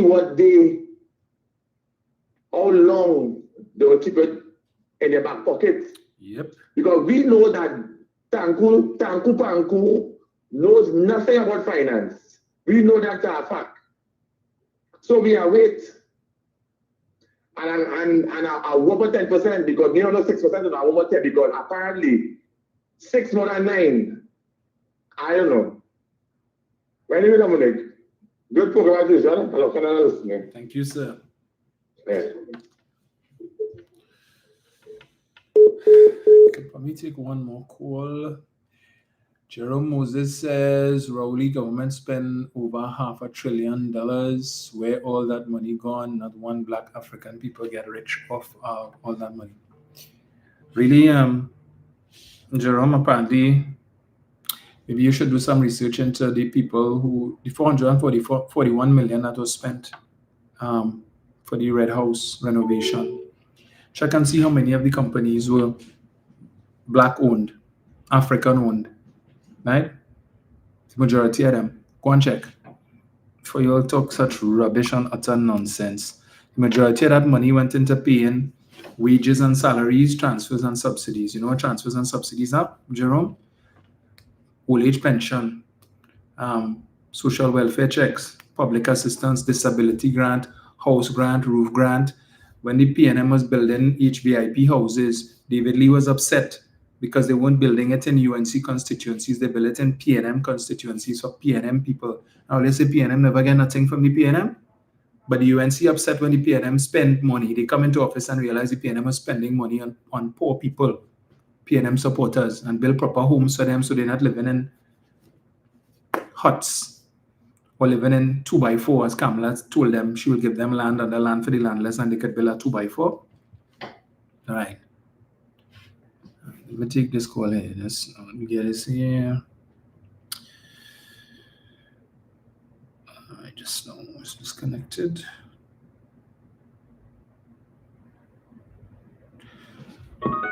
Hello, good afternoon. Hello. Hi, good afternoon, Dominic. How are you doing? I am good, and yourself? I'm okay. This is 29 Super C here. Yes, sir. How are you? I'm okay. I just want to make 3 comments. So one, you're doing a great job. I've seen posts on you on Facebook doing a great job in your constituency. Thank you. So I want to give you, good commemorations in terms of what you're doing, and I hope that you continue to. I plan to go strong. Yes. Yeah. The second thing I want to focus on is with respect to the budget. So I'd like to say some of the things that possibly might be implemented is one. The VAT, which is at 12.5%, might go up to 15%. So don't be surprised about that. The gas prices at the pump, which the government had promised that we're going to lower, there's no way that it's going to be lowered. And I think right now we pay a subsidy on super and diesel. Yes. So I'm thinking that more than likely that is going to go up. I'm not sure by how much, but I'm thinking that they will try and reduce that subsidy in order to save face.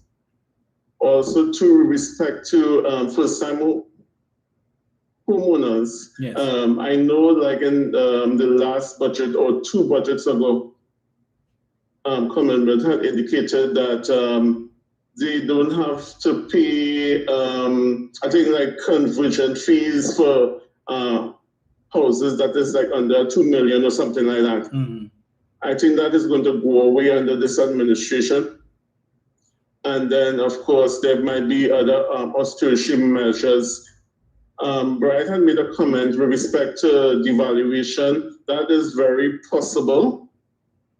If these measures that they're going to implement in the budget fails, and then with respect to the taking the TTRA away, and then also having property tax being hinged in the consolidated fund, and then, you know, there's a problem in terms of that property tax being used for local government in terms of the local government reform. Mm-hmm. I'm not so sure that they're going to revisit those measures, but I will advise them that they do, because with the downgrading of the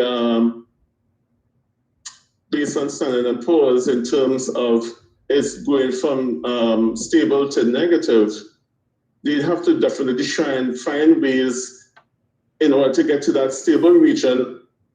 If they don't, then more than likely it's going to be a devaluation and then possibly an IMF program. Yes. So I'm sincerely hoping that, you know, I'm not having high hopes for them, of course, but I mean, if they really are for country, they will try their very best not to devalue the dollar and also go to the IMF. But I think if either or were to happen, I think the UNC supporters, some of them will be very, very disappointed indeed.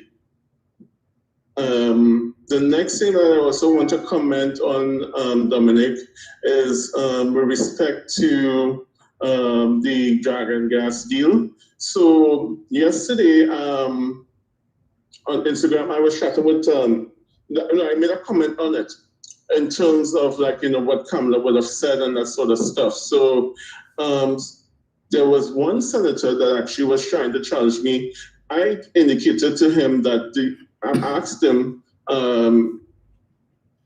if this Dragon deal that was signed by Stuart Young, which was, I think, in December 2023, is fake. I asked him if that is so. And you know what he indicated? He said that how he and his brother would have made like fraudulent and fake deals and that sort of stuff. So I asked him the same question again, like, do you have evidence to prove that? That is ridiculous. So it really goes to show what UNC will do in trying to push misinformation and disinformation in the public domain.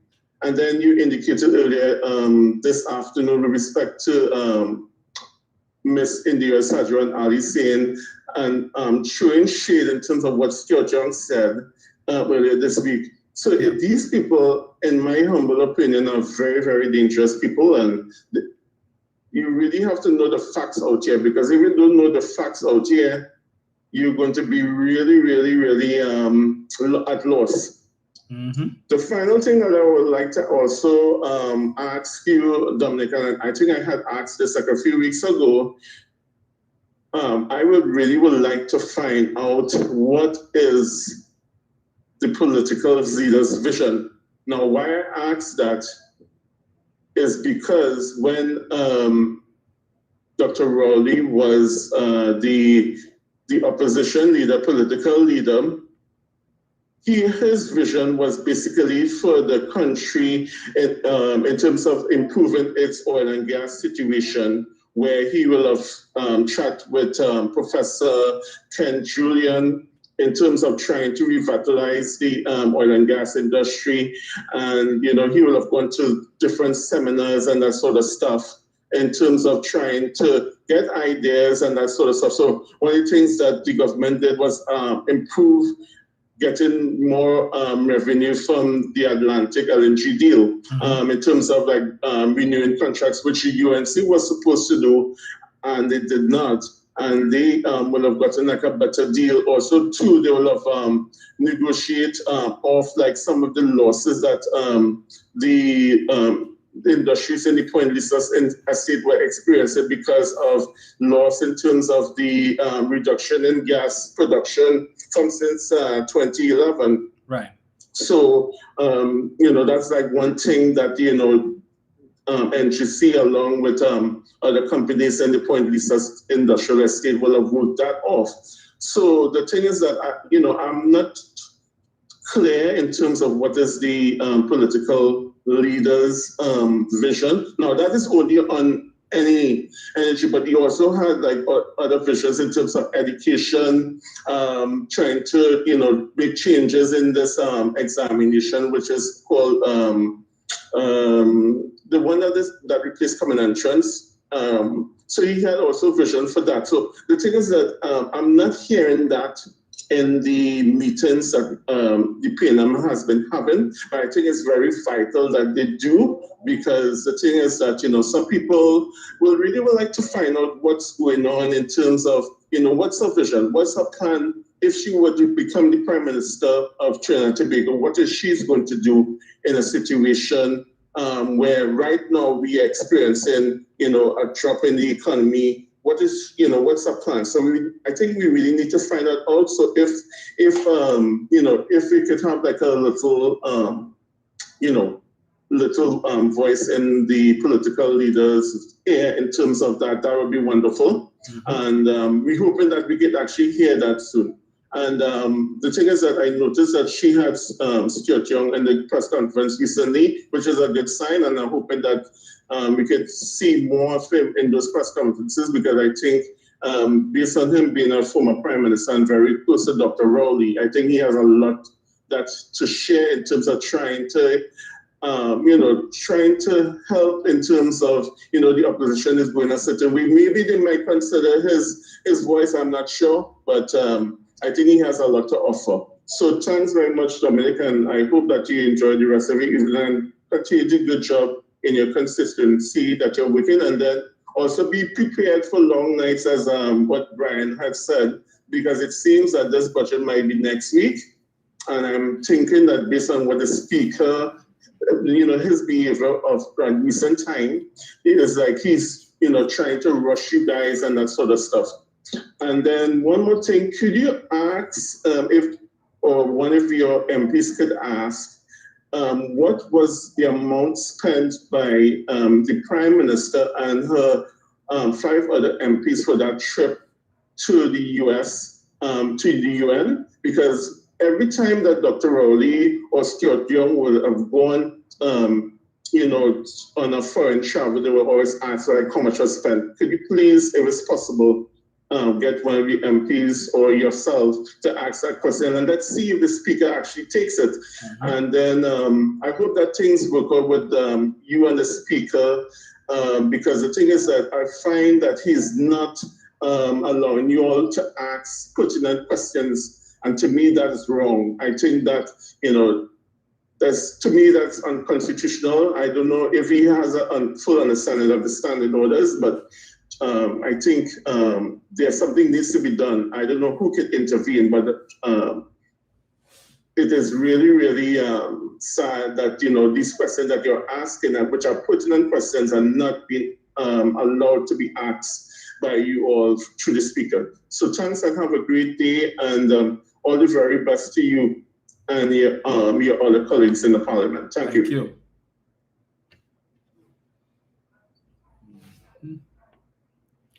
So as I said, I don't know if the speaker would approve the question, but we will pose it with respect to the budget and how long it will take. I suspect the government strategy is now, as I said, the budget is supposed to be read, debated, and passed in both houses by the 31st of October. So they have 28 persons, we have 13 on our side.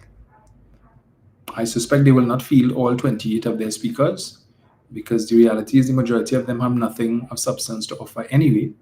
Those who are ministers in the Ministry of and who are parliamentary secretaries in the Ministry of, they would more than likely have the substantive ministers speak. well, for those major ministries. Now, one of the strategies that we would have used during the mid-year review was that because it's 13 of us and not wanting to run down our 13 speakers against their 28, because once our 13 was used up, then they could just shut down the debate. They could just wrap up the debate, right? So what I suspect they will do is that if we come in that strategy again, they may allow it initially. So what we did, so like if Marvin spoke, then we'd allow about 3 of their speakers to contribute, and then somebody else on our side would speak, and then we'd allow another 2 or 3 on their side to speak, and then somebody on our side would speak. So I think if we do that, what they will do is they will take the opportunity and they will allow their main ministers to speak. And then when it gets to the point where all their main ministers would have spoken, after our last speaker speaks, so let's say we allow 8 or 9 of their ministers to speak against 4 of ours, I suspect that once all their main ministers speak, after our last, well, if we use like our 4th or 5th speaker, Mr. Tanku will then get up and wrap up the debate, right? Because if he knows the rest of his people not going to speak, they will deny the rest of us on the opposition bench the opportunity to speak using that strategy. And that way, they would still remain within the time frame to allow the budget to pass, to be debated and passed within that particular time frame. So I suspect that is exactly what they're going to do, which means they will find a way for to either use up our 13 early, or if we try that strategy, that they're going to try to counter it. All right, so, and then we still have to go to the Standing Finance Committee stage where we have all these big yellow books with all of the expenditure itemized and how much money is being spent, and we will ask questions. But if the mid-year review is anything to go by, we will not get any additional information. All the questions we asked, the ministers will say, we will consider. We will consider. As opposed to when the PNM was in office and they were in the opposition and they asked questions, the ministers would give an undertaking, we will provide the answer in writing. Or we don't have the information right now. But they will give a commitment. They're telling us flat out, they will consider it, no guarantees that they will give us. They have all of the questions we asked during the media review that they said they would consider. They have not given us information on any, none whatsoever. And I suspect they're going to do the same thing. So if they are not inclined to answer any questions on any major expenditure during the Standing Finance Committee, don't expect to get any answers from them afterwards, right? And this is the government of transparency. So that's exactly what they're going to do whenever the budget is called. So if it's next week, Monday, because normally the budget is on a Monday, but I don't put it past them to read it on a Wednesday or a Friday or something like that. And then say, well, 72 hours, so give Penny the weekend and to craft her response and then come back. They're vindictive like that. And they're going to find all kind of distractions in between. So this whole moving around, shifting things in portfolios is ready to distract from the Dragon Gas issue. So we're not foolish. So they move prisons from under the Ministry of Justice and they put it under the Ministry of National Security and stuff like that. The responsibility for heritage buildings has been removed from the Ministry of Public Admin and AI. So it was moved from planning, put under public admin and AI, and now it's put under the office of the Prime Minister. As if Mrs. Prasad-Bissessar cares about heritage buildings. She's not inclined to renovate or to do remedial work on the Prime Minister's official residence. So why would she care about? She's not doing anything with Whitehall, which is heritage building. So I don't expect anything from her with respect to that. As Mikhail says, we are in uncharted territory, so don't be surprised with their tomfoolery. I'm not surprised. I won't be surprised at all, Mikhail. Not at all. These people sick. And here comes Jerome Moses again. He says, what, Dominic is a good panty man talking about Kamala outfit. But, so what does that make Anil Roberts talking about the size of Stuart Young's genitals? Which I'm sure you spoke about too, because I've seen you refer to Stuart Young as small pin Jerome. What does that make you? A big hardback man like you, focusing on a man's genitals. What does that make you? What does that make you? In shame? You UNC sycophants. Disgusting. That's what you all are, focusing on PNM men and what below their waist. Shameless. That's what you're focused on? Are you in the closet? You want to come out, Jerome? You could feel free to come out here. We won't judge you. We won't judge you, Jerome. Sicko.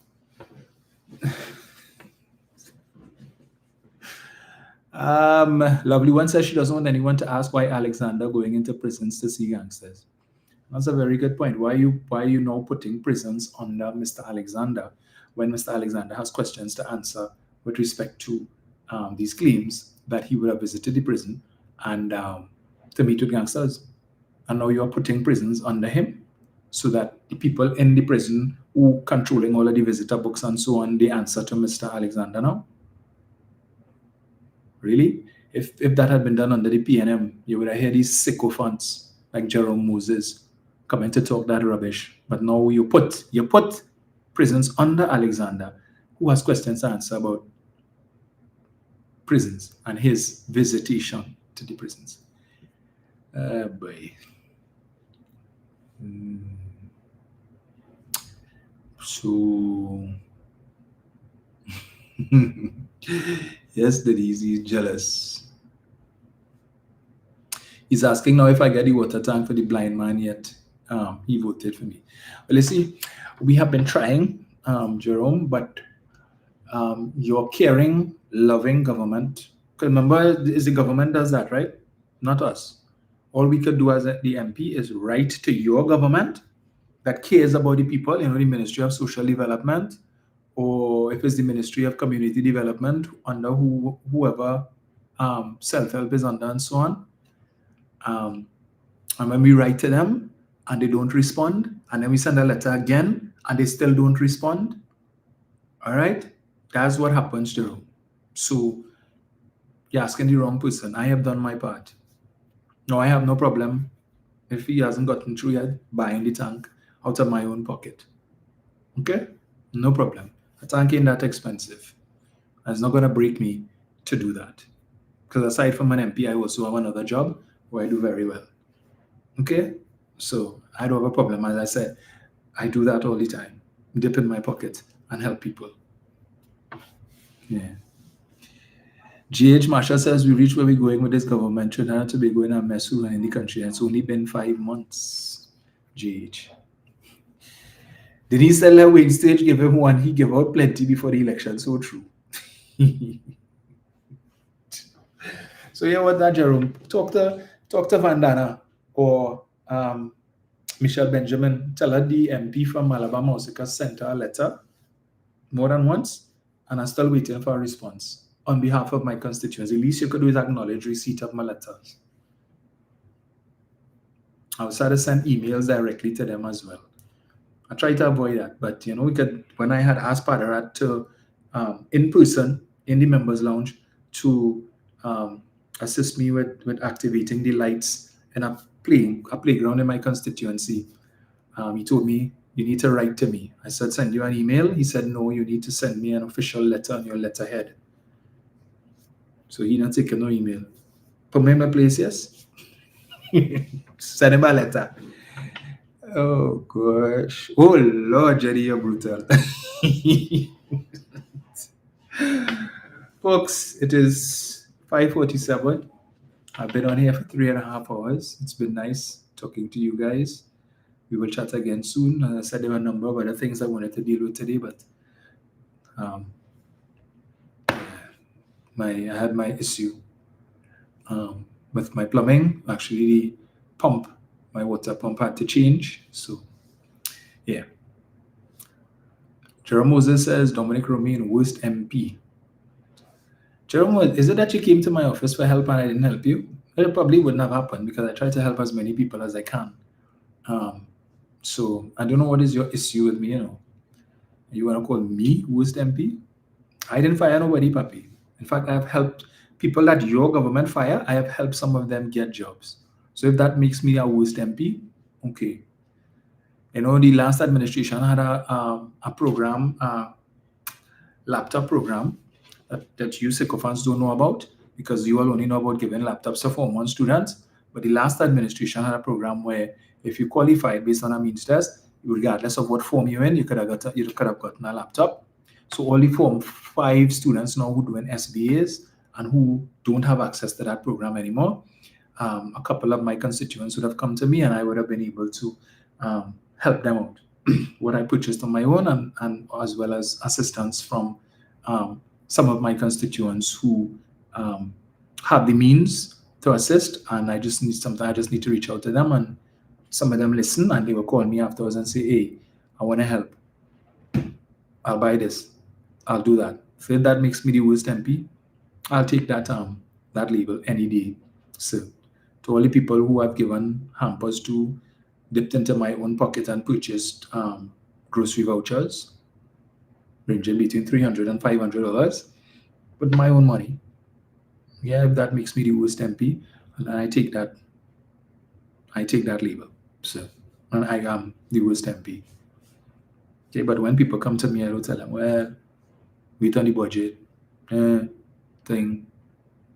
Okay, just letting you know now, right?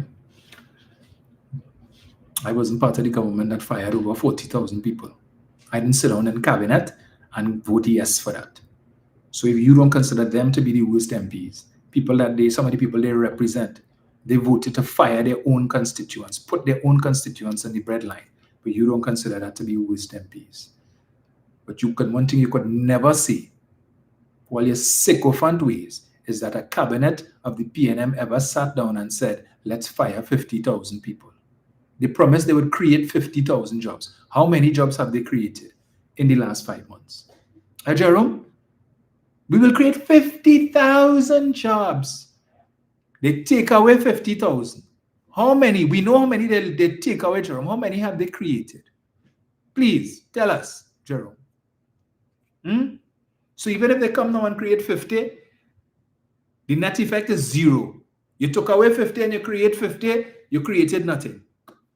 0. The society, the economy wasn't any better off after you left because the net jobs figure, yeah. For all we know, Jerome, you're probably one of them who lost their work, the CPEP work or the URP work, and, yeah. You're still defending that. But tell you what, if you need a hamper, reach out. Call 772-3191. That's my office number. Tell them your name is Jerome Moses and you need help. And we'll see what we can do for you. We'll see how we can help you. J.H. Marshall says UNC supporters like Jerome and others is duds. Exactly. What they get them to eat, to rub, they eat, they drink, they sniff. I don't understand these people and everything they come up with is such a nonsense. All these people who struggling, well, they're not serious.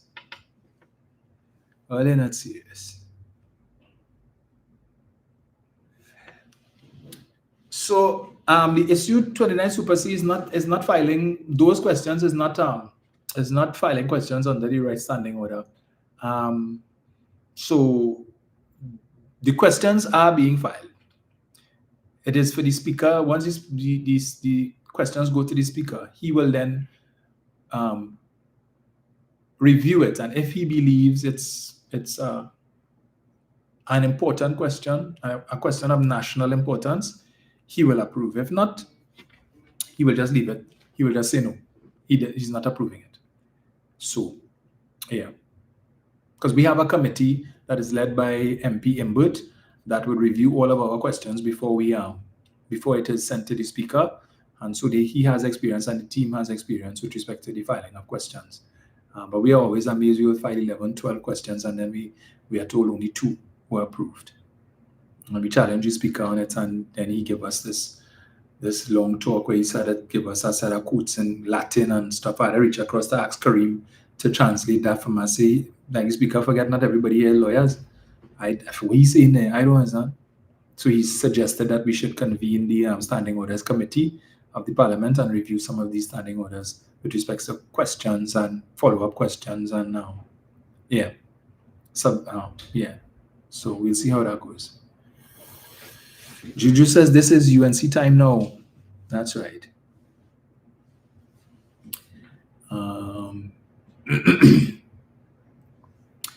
Right, so we see someone is asking what's my office number. So the office number is 772-3191. So we'll chat again soon, folks. Thank you all for joining. All right, take care, keep safe and hopefully we will get the budget date this week. Hopefully.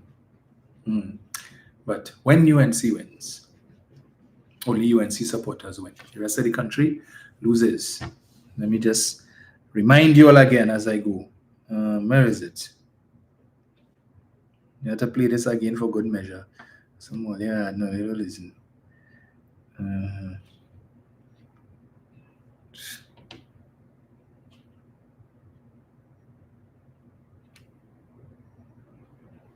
And remember, I told you this here tonight. First thing they will say, get rid of CPEP.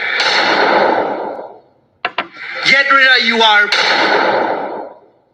Get rid of reforestation. All the contract workers in the government, get rid of them. If the UNC gets their way and they start with a bag of poison goodies, it is going to lead to a devaluation.